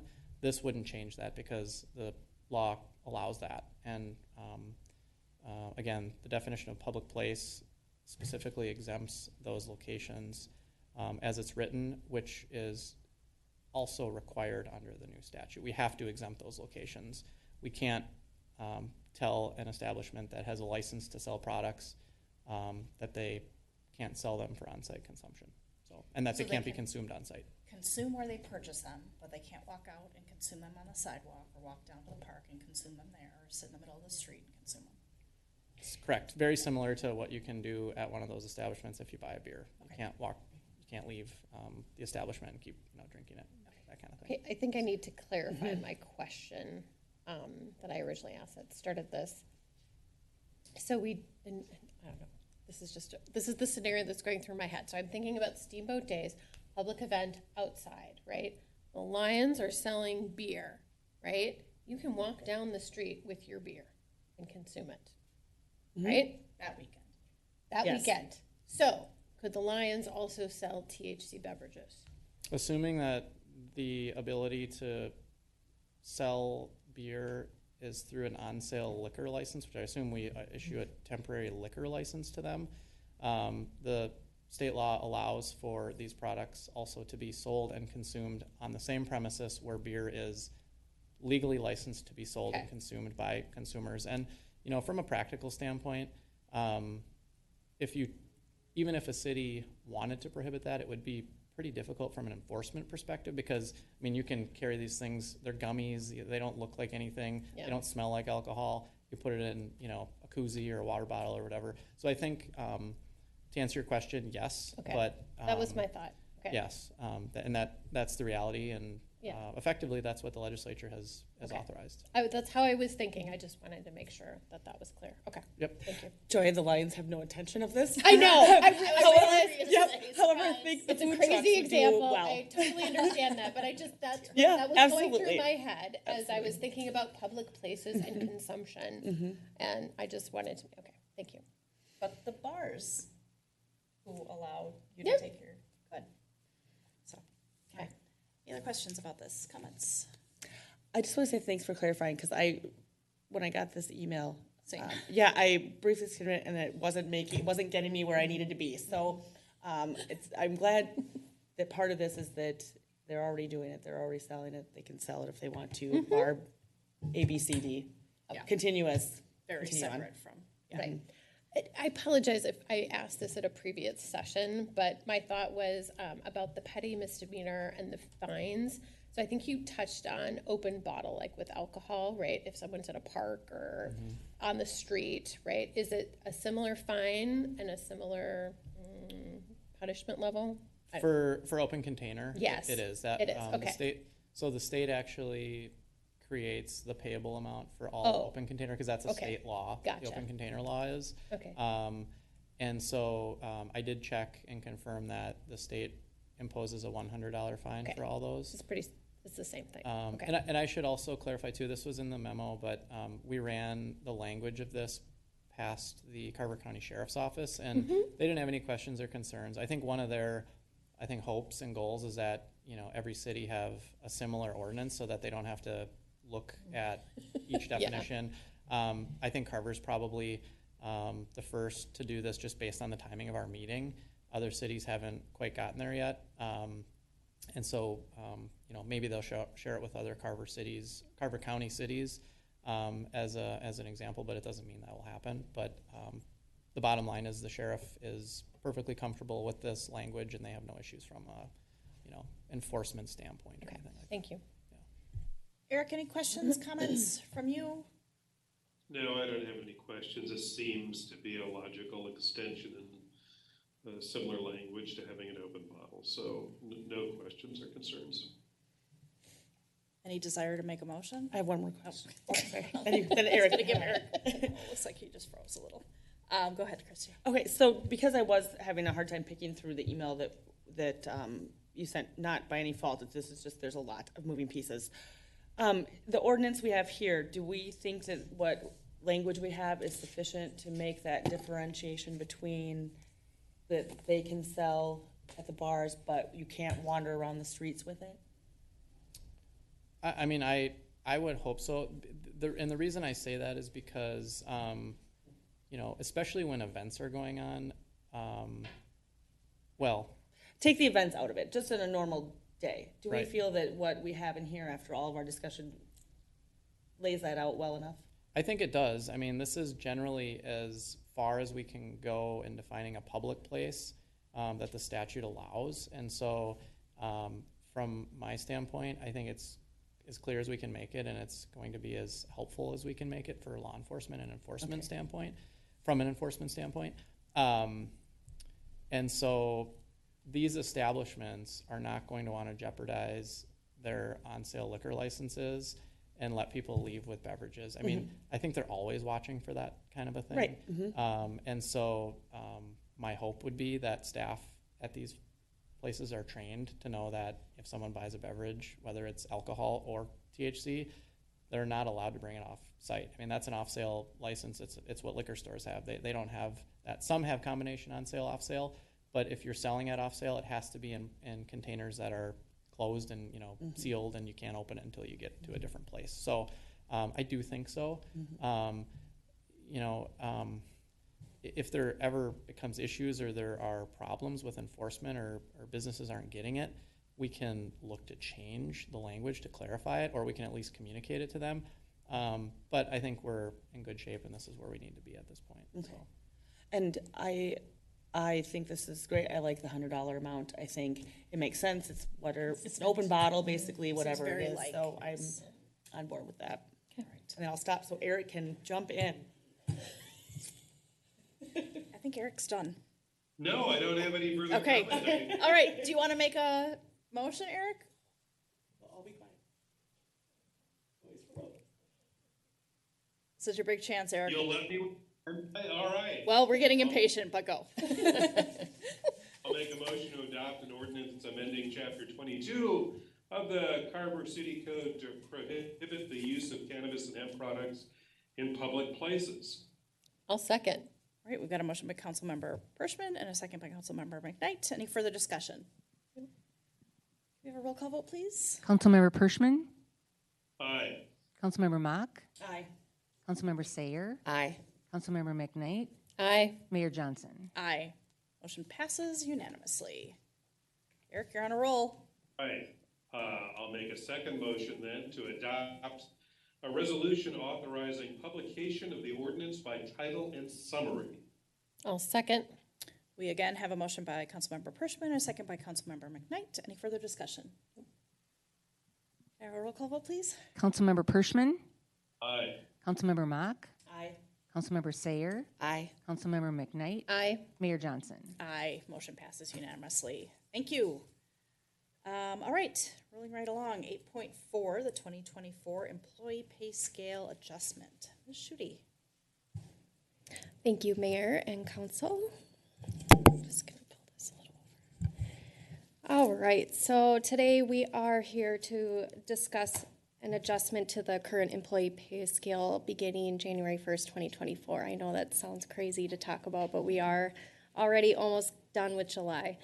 So as part of our current union agreement, the city annually reviews the employee pay scale, and as part of the requirement of that agreement, it requires us to look at the consumer price index at a certain point of time during the summer and see how much the inflation rate has changed. And that inflation rate, as provided by the Minneapolis Federal Reserve Bank, is 6%. And so we use an open pay range, an open scale, and so that would mean that we would shift our entire pay scale by 6%. The lowest range would go up 6% as well as the highest range. And so the current, as I said, it would increase from 2023. If you remember back in last year, we had adjusted it by 8%. And so I will just remind you that that doesn't mean that everybody's pay it would increase by 6%, because if they're somewhere in the middle of that range, they're going to adjust by whatever the council agrees per the budget. So it would just be if they're at the very bottom of that range. So I have just a graph here showing kind of where the current employees fall as far as in the different quartiles of the pay scale. So we have about 10 employees at that 0 to 25% that might be affected by that 6% pay increase. And then I did attach a current copy of the proposed pay scale for 2024 showing each of the different grades as well as what their minimum and proposed maximum would be. And I'd be happy to answer any questions you have. Any questions? I got a quick question. So when we talk about budgets when we start talking about budgets for 2024, will you be able to kind of estimate what we think that looks like? I don't recall such a thing in our budgets in the past, but I assume it's in there. Yes, so I automatically, after this, if you take a motion on this, I automatically plug those amounts in for the certain employees that are on that. Yep. And then I just kind of estimate what I think, that other cost of living or whatever percentage might be approved, or I get a little aggressive with it just so that we're not under budgeting. Yep. Okay.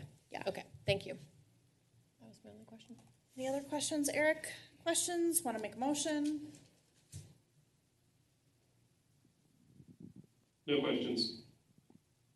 Okay, I'll make a motion to approve a 6% adjustment to the employee pay scale effective January 1st, 2024. I'll second. A motion by Mayor Johnson and a second by Councilmember Mock. Any further discussion? All right, can we have a roll call vote, please? Councilmember Pershman. Aye. Councilmember Mock. Aye. Councilmember Sayer. Aye. Councilmember McKnight. Aye. Mayor Johnson. Aye. Motion passes unanimously. Thank you. All right, Dan, going back to the former County Road 40 Corridor Committee update. We've already gone through the Broadway and Main corner. I think you've got the corner by Casey's up next, right? I do. So I am going to continue rolling just where we left off. We're super excited. So Super excited. you just finished up Broadway, and we're just going to dive into the Casey's location. So get a good look at this location here, and we will show you what we came up with. So again, lots of questions and answers from the committee. And what we ended up with is this is a bit of a entry point to the city. So we are trying to bring speeds down a fair amount, and we're trying to square up the intersection. It's a very unconventional design that years ago this was a non-issue, but when traffic starts to build up in the next couple of decades, this will become more of an issue. So it's a bit of a proactive approach here to take on what we know will eventually become more of a traffic concern. But for the most part, this is a speed check coming into the city and a means to manage the pedestrian direction in a more controlled manner. So what you have here is a bit of a concept that it's not what something you see every day. I mean, it's a change in width and a change in material type to make the drivers more aware that they're coming into a different environment here. They've got a rural section of highway over to the east, and it is designed just like a highway. So we're not expecting folks to drive it anything other than the way it is. which is probably a 40+ mile an hour roadway. Coming into town, this would be our first point where we'd be looking for folks to check their speeds. So what it does is it narrows the roadway up to about 24 feet, or designed to be determined, and then changing material type, and we're trying to make the drivers aware that this is a changing environment, and prepare them for the pedestrian crossing up to Casey's. And then, of course, we're always looking to make things a little bit more aesthetic here as you're entering into the city, so there's a lot of aesthetic opportunities as well. But overall, again, we'd ask not to dive into the details on what this might look like for landscaping. Any number of different ways we could do this. Probably the biggest thing is we would be looking at squaring up the intersection, as is shown. You'd be giving up a little bit of the city park. Probably some easements dedications with the intersection at Casey, or with the driveway at Casey's. They were in favor of this in terms of truck movements. From our discussions, we think it'll actually help them out a little bit. We like the idea of separating the access points a little bit further apart to make room for a pedestrian crossing that's more well defined, and squaring up the intersection is what we were trying to accomplish there. And then we, of course, are trying to check speeds coming into this corner. So that's what we were trying to do here. And at this point, we'd be seeking your concurrence to move this forward to an open house and get additional feedback from the community, because obviously the work session group was fairly small. So any thoughts or questions? Thoughts, questions, feedback? Is there any reason why we are not closing off the southernmost access to Casey's and just forcing it to come through that new entrance? We did. Needs to get out. I'm just asking. We did look at whether or not we could get away with one access, and because the site's so small, Yeah. We're not thinking it's reasonable for the Okay. truck movements. They'd have to back up and turn around. We just feel it's a practical need to have the two because of the size of the site. Okay. I like that you're adding the sidewalk along Mount Hope Road there to go up. That's the side it's on, right, up by Lions? Yeah, it gets Ultimately- skinny and then it crosses at Skyview and goes up the other side. And other side, but maybe if we dream in the future, right, it could go all the way up Mount Yep. Hope to Lions. I like that. I also like that you've added another connection to the trail along the levee, right near Casey's, because I seem to need to do that a lot, and there just Where are you isn't a saying? trail there. This extra one by the little curved entry into Casey's. Oh, there's to the an trail. Extra little trail connection up to the levee. I really like that. I like it. It seems to support some better traffic flow, and I also think that when you're coming into Carver from Chaska, that type of intersection will make people slow down, right? People tend to not slow down until they get closer to the curve. Laura? I have some questions. In north, or like right above Casey's, there's that rectangle in a black box. Is that where the gas tanks are? Like, so no one would be able to drive through there. Right here? That and right below it. That's the pumps. That? Okay. That's the pumps. That's the pump. That's the pumps and the canopy. Okay. Oh, it's the canopy. Yep. So Got it. Would a car be able to drive to, like leave Casey's and then drive, stay on the far right and then drive to where the new Park Trail connection is? here? Yeah. Yes. Okay. And then I also like the idea of a sidewalk on, looks like Mount Hope Road and Fifth Street, but it says potential. So is it something where it has to do with like right-of-ways or land acquisition, or we're just not ready to get into that level of detail? Like, Yeah, there's some steps to confirm what we've got out there. Okay. We think we could probably fit it in there, so we're showing it as something to plan towards. okay. But again, there'll be some additional steps in this process to confirm what would be a big expense or worth the energy. Yeah. It would be nice to know what a backup plan would be. if that wasn't feasible. The sidewalk. Or like, yeah, if there's another way to make We a could cut connection. across there, right, because that sidewalk goes up the right-hand side, and then cut across the pedestrian up if they couldn't make that corner. Is that what you mean? Or are you talking about the whole Ultimately, length it'd of be it? nice to have the sidewalk going up Mount Hope. Yeah, what we're planning for is it's at some point in time we're trying to accommodate pedestrian movements coming down Mount Hope Road. Yeah. Unfortunately, it is simply not set up for it right now. Yeah. We're just basically doing one little chunk that maybe at some point in time we continue working our way up, but or some other avenue. But that's Or that's even what if we're there's doing. a long way around, you know, maybe that's Exactly. you have to go along Yeah. a street. Otherwise, I think it's good. I want to think of this as traffic calming. Is that kind of the idea with the different concrete pads? Yeah, absolutely. It is a traffic calming intersection. Well done. I like it. Chrissy? I want to say when we first were looking at this intersection, I thought, well, how lazy, we can't turn our heads anymore. We've got backup cameras and side things, and now we can't even turn our heads. But I think this looks really, really great. Joy, I'm glad you asked that question about the two entrances, because when I first looked at it, I kind of thought, oh, is that one closed off? I imagine us getting our truck and trailer through there, and that's that would be an issue. Challenging. I have one question about, can you flip back one? So when we're looking where the trail kind of leads in now, and we've got kind of that diagonal in the parking lot area, go to the right, kind of that sweep of diagonal up here. People do park up against that, which we would be losing.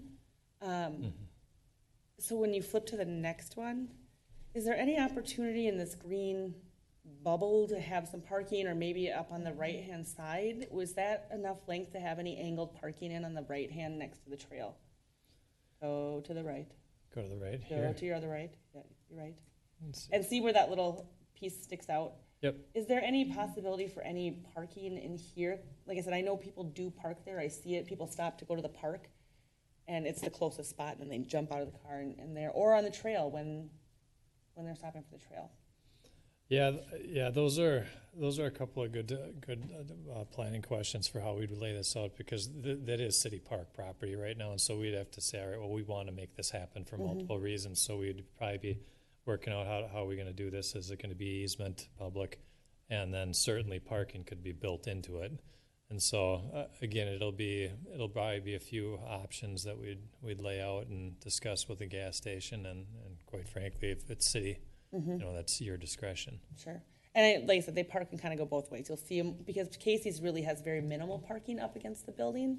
So you'll see people get gas and then shoot off and park to go inside or whatever.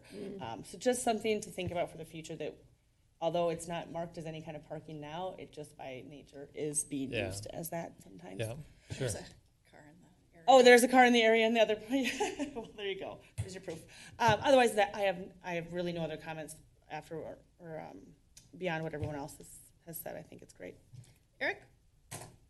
Yeah, I don't have any other questions beyond what's been asked. I really like solving the problem of craning your neck to the left.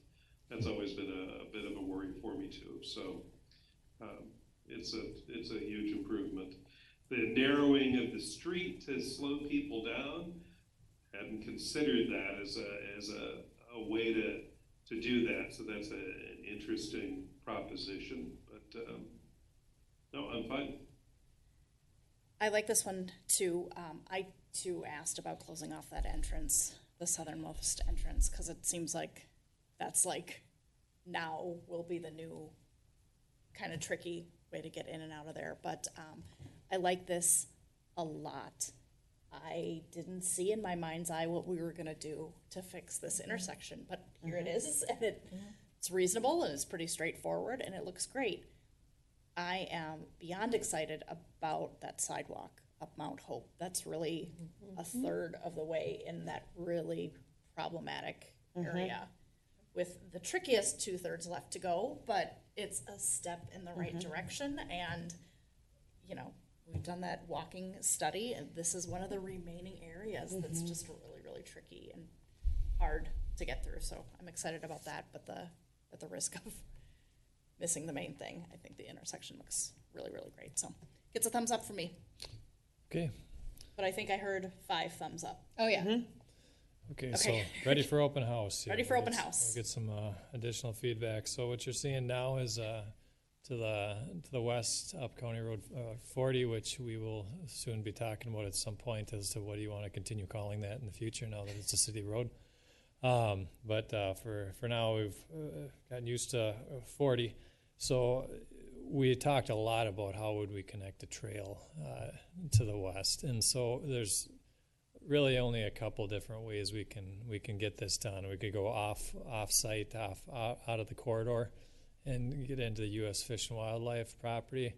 It's not really something that's within the city's control right now. So I would say that's a planning discussion that, as opportunity presents itself, we should always be looking at that as an option, but it may never come to pass other than the way it is right now. And so if we are going to do something that's within the control of the city, we're talking about the corridor itself.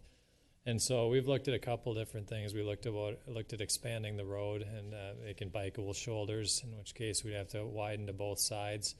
By the time we get done with that, we're getting into some pretty notable expenses just to build shoulders and what would look like a high-speed rural highway, and that didn't exactly meet some of the goals that we heard as far as trying to make this a little bit calmer of a roadway and get a protected trail. You know, as you all know, that you can, if you're an experienced biker, bike a shoulder, but many people would not want to send their kids down there. And so this is a separated trail. It's probably easiest identified as what you've seen on 6th Street here. We've got a curb on one side of the roadway and a trail right off the back of it. What you're seeing for various typical sections here is the different things that we would have to build in order to actually put that trail in. Some of them is pretty straightforward. We'd be on the south side of 40. You can build that 10-foot trail and tie the grade right into a slope. In other areas, we're going to end up having to build the curb, trail, and then a wall. Sometimes we're rip-wrapping right into the creek. There's different sections along this whole roadway that we would have to detail out in order to build this. We feel that there's room to do it, but we would be building a curb along the length of 40 and making it urban on the south side, putting the trail in there, and then we have a lot of detailing to do to make it happen. It's not going to be the cheapest trail to put in, and so we are planning accordingly.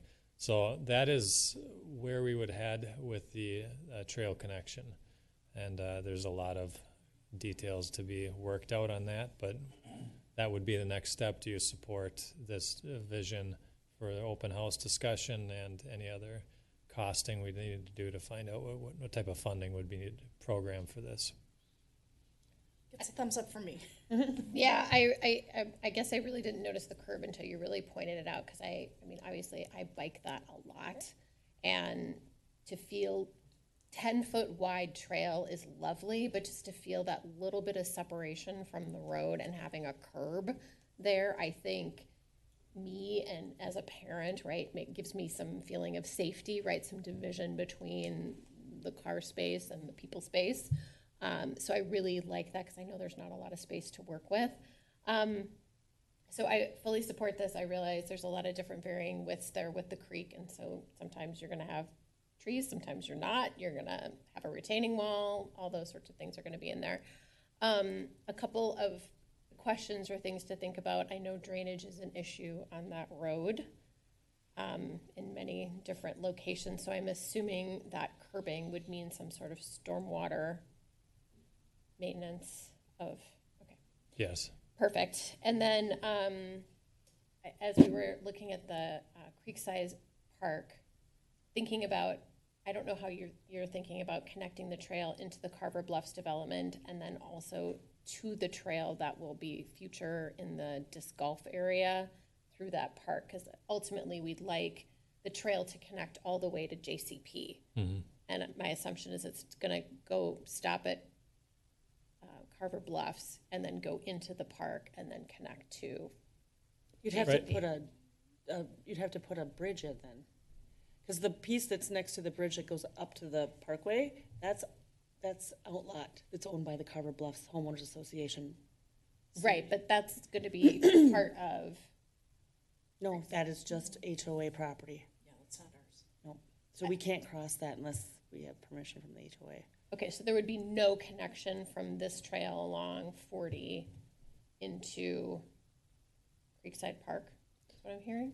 No, it'll go all the way. It won't go through that lot. So this would go all the way to JCP. JCP. Yeah. Can you show the map again? Yep.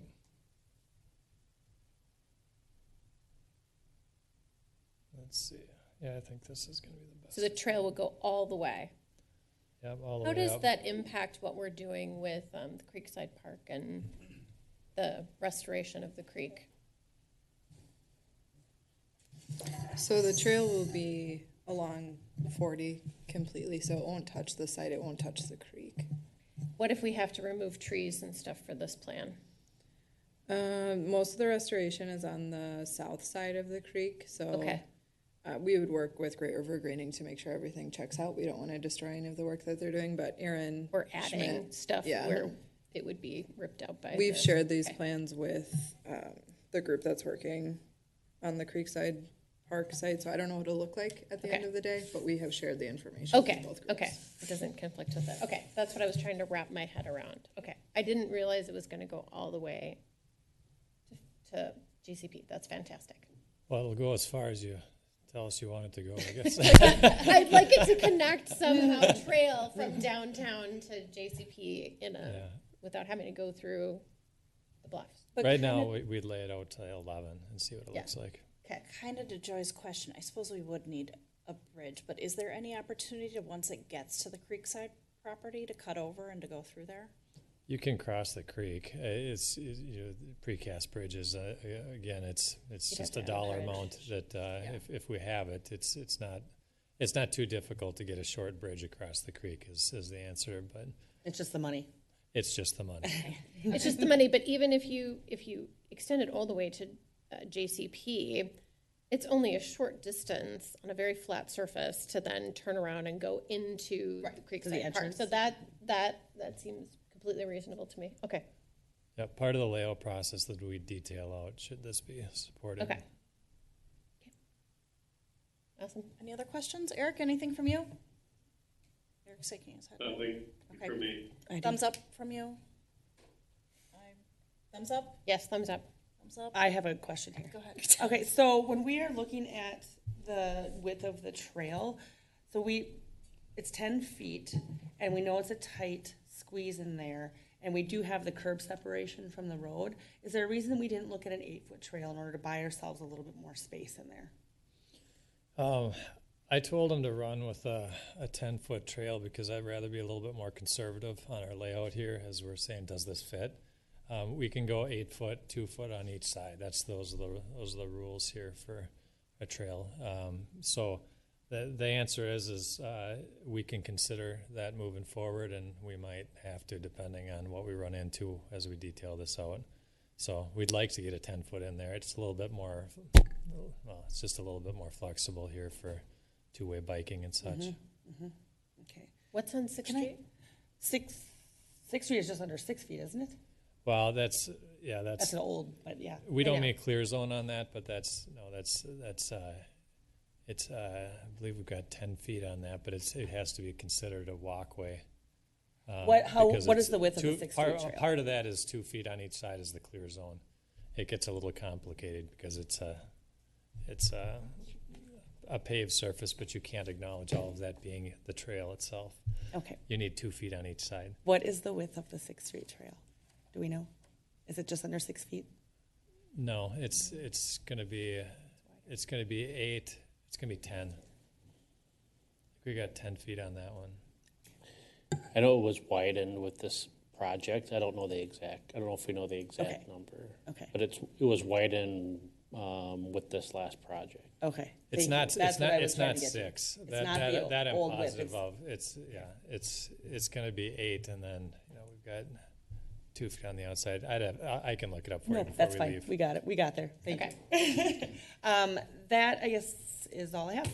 Thumbs up from you. Thumbs up from me. All right. Do you have what you need from us? Yes. Okay, thank you.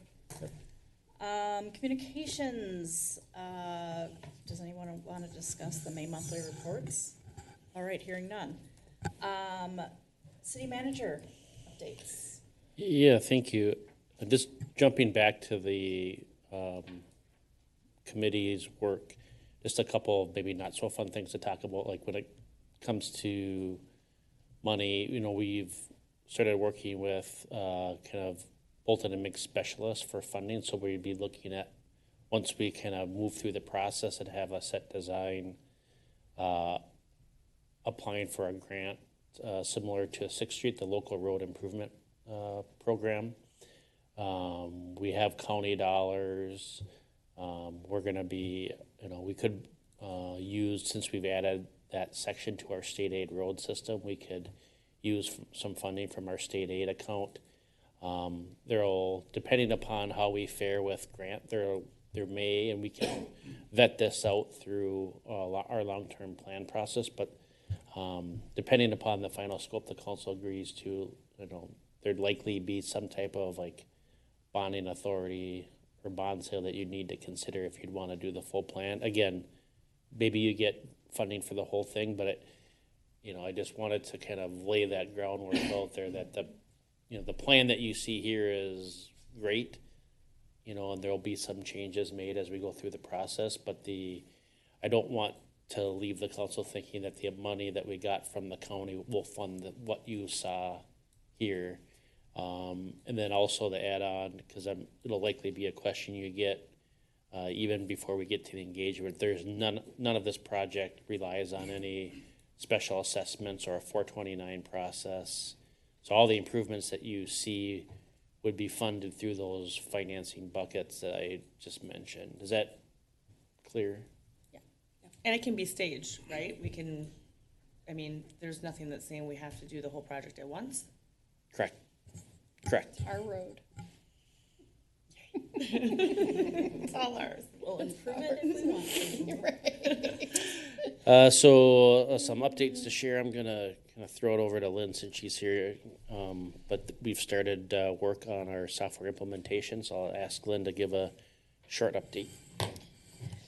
We are on week 2 of our BSNA implementation. Today we went live with general ledger and cash receipting, and we are working through utility billing and payroll. So we are heavy on the training, a lot of uncertainties, but it's been really well, it's been fun. And actually community development too, building inspections, are you guys officially live? Yeah, they went live today too, so. And it's all just interconnected. It's just saving so much time. I can tell it's going to be amazing.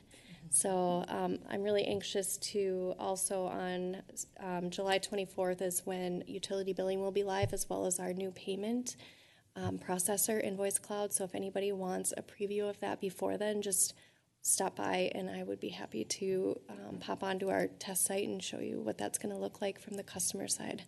So lots of things to come. We've been in training from basically 8 to 4:30 every day. So it's just lots to process, but I've got a really great team here. So Thank you, Lynn. And then Chad, if you want to give the council a little update on your hiring process for the Public Services Tech 3 that fills the vacancy for Carter Borg. Chad? Yes, we had a really strong pool of applicants for the Tech 3 position. The applicant who accepted the position has a strong background in construction. He'll be starting July 31st, and then we'll do council introductions at an August council meeting. Great. And then Aaron, if you want to share an update on the open house, the CDA. Sure. So we held an open house with partnership with CDA, the Carver County Community Development Agency, on their second project near Carver Crossing. So 63 general occupancy units. The building has changed a little bit, which was exciting to some residents in Oak Tree that had previously had some questions for us. So there was some concerns about headlights going into their backyards, but the building has shifted a little bit. So all of those questions were alleviated. We probably had 10 or 15 people stop by, mostly residents from Carver Crossing. all just asking general questions. So we didn't receive any negative feedback about the project, which was great. Mostly people asking timing about their community gardens, which they love, parking questions, etc. So nothing that the CDA couldn't answer or provide some feedback on. So overall, really great event. We sent a mailer to all property owners within 500 feet of the site, so it was a pretty extensive mailer. Didn't see the numbers that we thought we would based off that mailing. So the CDA right now is working on their preliminary plat application. We don't have anything in hand, but I do anticipate it in the next couple of months probably. 2 separate buildings. Correct. So they got funding for the general occupancy side of the building, and we're toying with the idea of what would it look like to construct part of a building and then come back at a different construction season and tack it on to the other side. So they are choosing to move forward with 2 separate buildings at this time. Still seeking funding for the senior portion of the project, but hopeful that they can maybe run concurrently. So hopefully both buildings could be under construction. In total, that site will be home to 103 additional units, split between 63 general occupancy and then 40 senior. Erin, I know that I wasn't available the date and time that it was. Can you remind me what time of day that was held? It was evening. It started maybe at 5:30. Does that feel right? 5? Okay, I just wanted to make sure it was held. Like I said, I let it out of my head because I knew that I was booked already that Well, night. we didn't invite you. Oh. You didn't miss it. What? There was something. Yes, I was. No, but there was. You weren't. I saw some. Anyways, I'm glad to hear it's at night so that we can get people who are working in there. That's all I have. And then Dave already kind of touched on the summary publication of ordinances. We just wanted to affirm that takes a super majority. And I know this sounds real exciting, but I'm on the policy committee for service delivery for the League of Minnesota Cities. And so actually, so we had our first meeting today. And so you do a round table. There's like maybe 30 people on the committee, and my advocacy on behalf of the city was, rezoning takes a 4/5 vote. Only if you're going residential to commercial. Right. But yeah. There are very few instances where the city needs a 4/5 vote, and for a summary publication, just seems kind of like overkill. And we discussed kind of the, from a political side for the council, it doesn't seem to make sense where, if you voted against the ordinance, why would you have to go through this process of then approving the summary publication, and how do you explain that to a resident? And so we advocated for the league to put out a plank where, that would be reduced to just a majority, so that if the ordinance passes, the same folks can just approve that and not get into the minutia of having that 4 votes. So just to add on to that. The Recreation Partnership Agreement, I just kind of wanted to drop a note. So that agreement ends this year with the city, or our current agreement ends.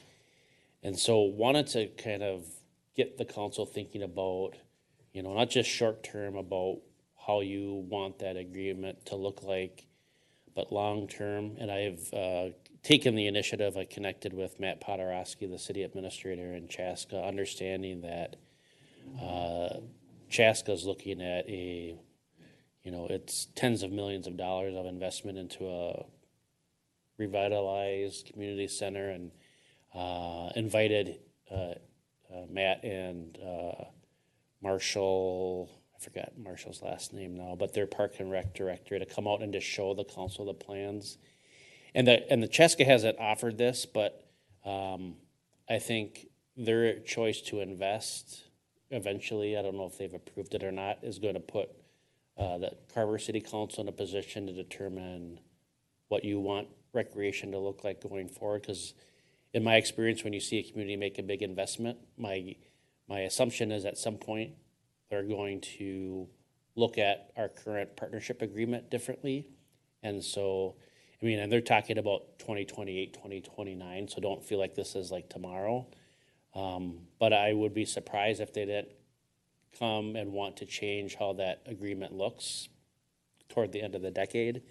And that will be a decision point, I think, for whoever sits in these chairs at that point. And as we plan for that today and going forward, is that the point where you say, okay, yes, we invest with you in a different way, or do we invest in our own facility?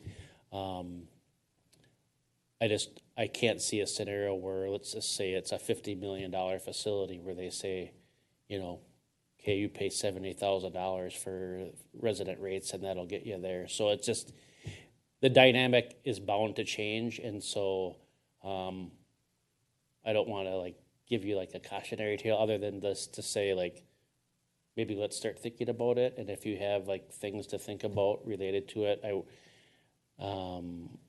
I've started to work with Matt on kind of well, what does a renewed agreement look like? I assume based on previous conversations, the city's still interested in continuing that partnership. And then understanding, as they choose to move their process, that might have impacts to us in different ways. So again, I'm projecting a lot of things to be anxious about, but I'm a paid warrior, so that's what I do. So not looking for any feedback other than to say as we move through this upcoming process, as we think about upcoming strategic plans when we get 2 years from now, maybe that's a topic just like transit that we think about, because just like Southwest Prime, the longer that we're in it, if you would choose to say we're not going to do it anymore, you'll likely have a group of people saying, I use this and you're taking away that. And so we're talking probably about significant dollars. $70,000 is significant. And so I just wanted to set the tone for that. Any feedback that you'd like to give me? I'm interested in continuing the recreation agreement for 2024, and at least for the next near long term. Yeah, I mean, from the survey we did, significant people were very favorable about it and participating in it, so, yeah. If I can just add before, I appreciate you anticipating the increase. We kind of spoke about this a little bit this afternoon, and I wonder, and again, just thinking out loud, but maybe someday we come up with some big, hairy idea, a ski hill or something, but that's something that Chaska would want in on, and we continue to have some kind of partnership, because I'm still not sure that I can see Carver's growth needing a community center in the long term. I am actually happy to look forward to see what that might look like for the long term, because with our growth rates, we could certainly use it now. Our setup we have now at City Hall doesn't lend itself to having programming space like we used to have, so I don't think we're there right now. But I can see it again, and I would love to see it again in the city of Carver. I think there would be maybe a little more buy-in for some events and programming in the city than we see now coming out of Chaska. However, obviously the flip side is that those resident rates are helping people out with their, with what they're getting for now. But I would like to see at least something really long range looking at what that might look like. I think for myself, I think the city of Carver would benefit as we keep growing.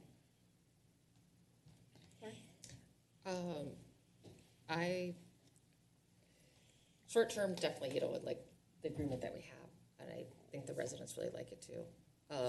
As far as, our growth, I think as our parks increase and we might get more of a sports complex, that would be good timing to see if there's something that we can do independently or that we can provide with a partnership, an asset that we can bring. So it's really just open-minded to all of the possibilities. Eric, thoughts? Obviously no change short term, but I agree with Christy.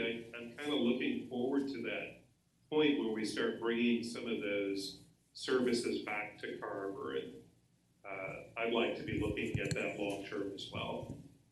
All right.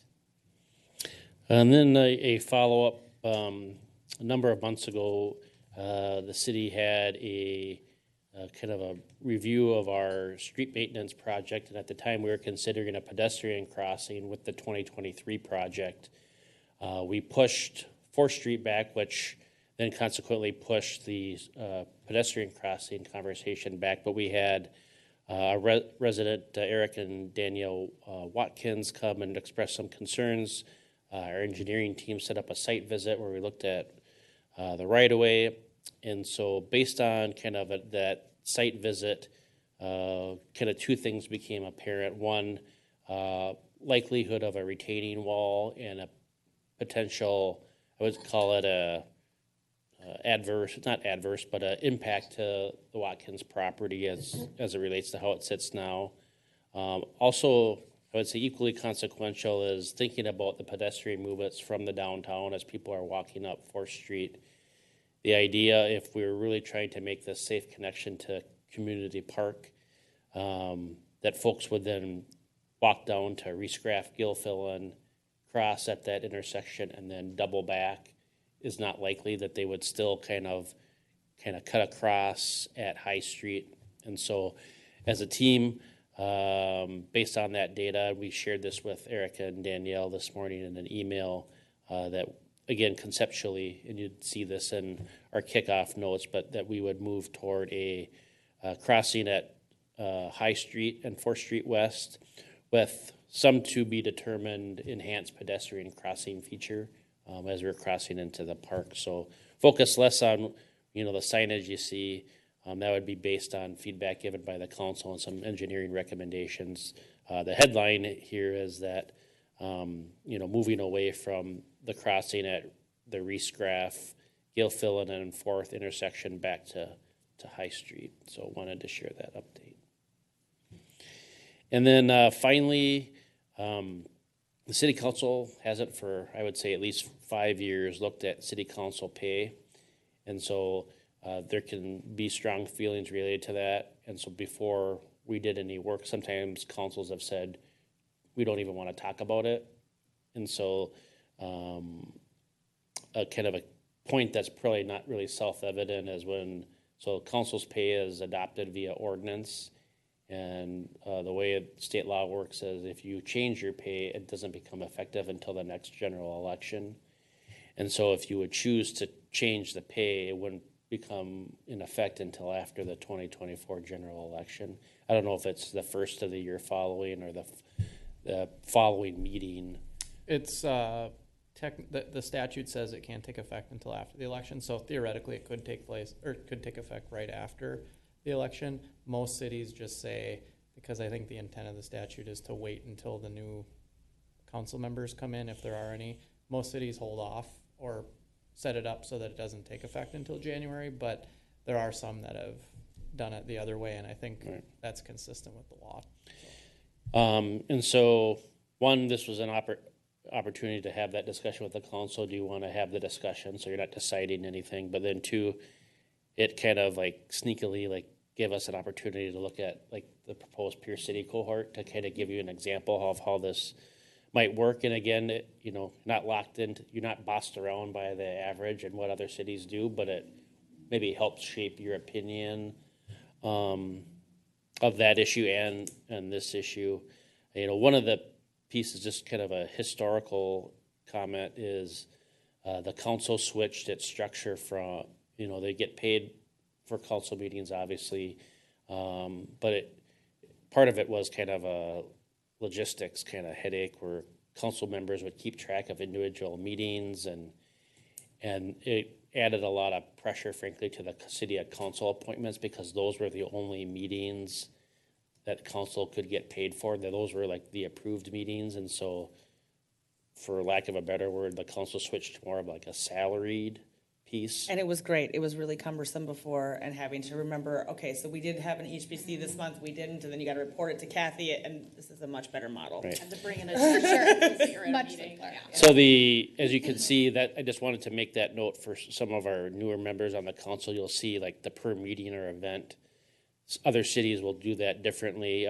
Carver is similar to Victoria and Corcoran, where it's more of that salaried model. So again, not talk about it as much as you want, or if you just wanted to say, yeah, we'd like to have it on a work session, and we'd like to give you this, you know, these action steps to be ready to discuss, or you could say, we're fine, leave it alone, and we will talk about it in another couple of years. I would like to see it on a work session. I support Me that. also. Yeah. All right.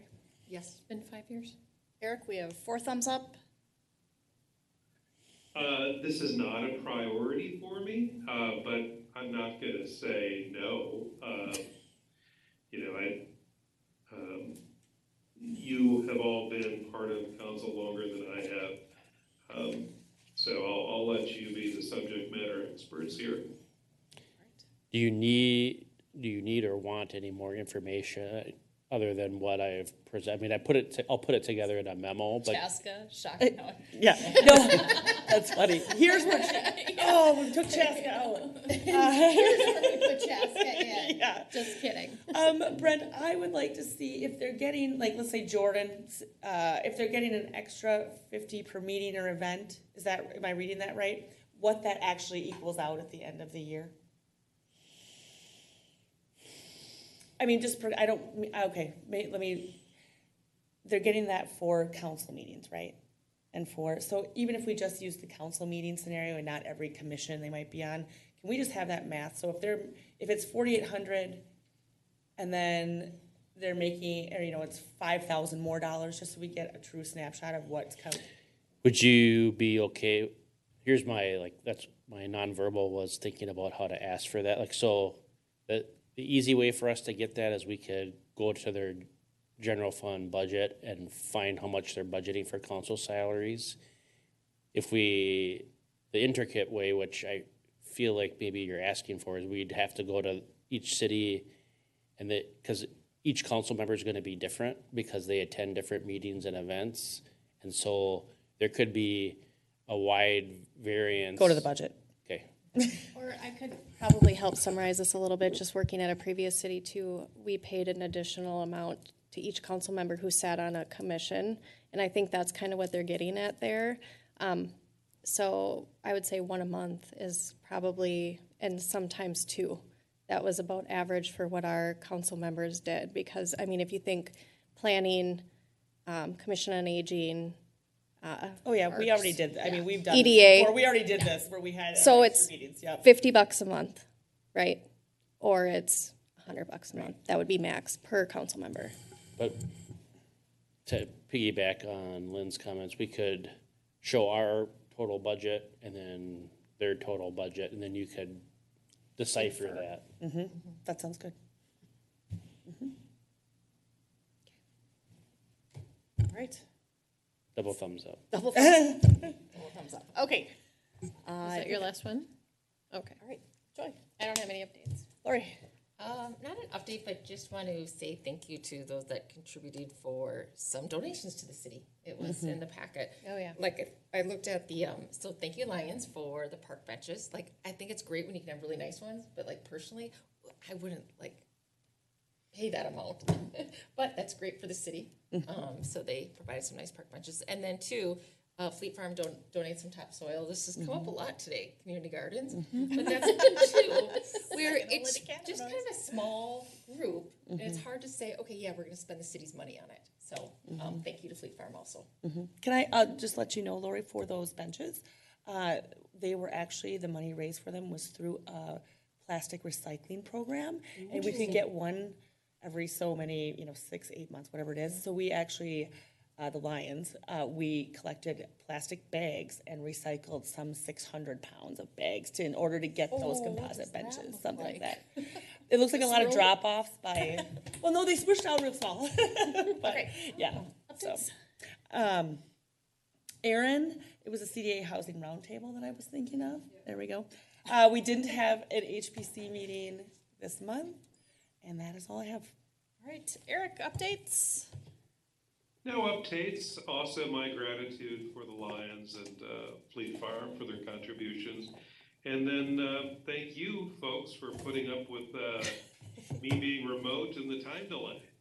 No, this is great. We're not the ones where it's almost midnight there or something like that. Let's see, a few updates from me. The farmer's market has started. That started a couple weeks ago.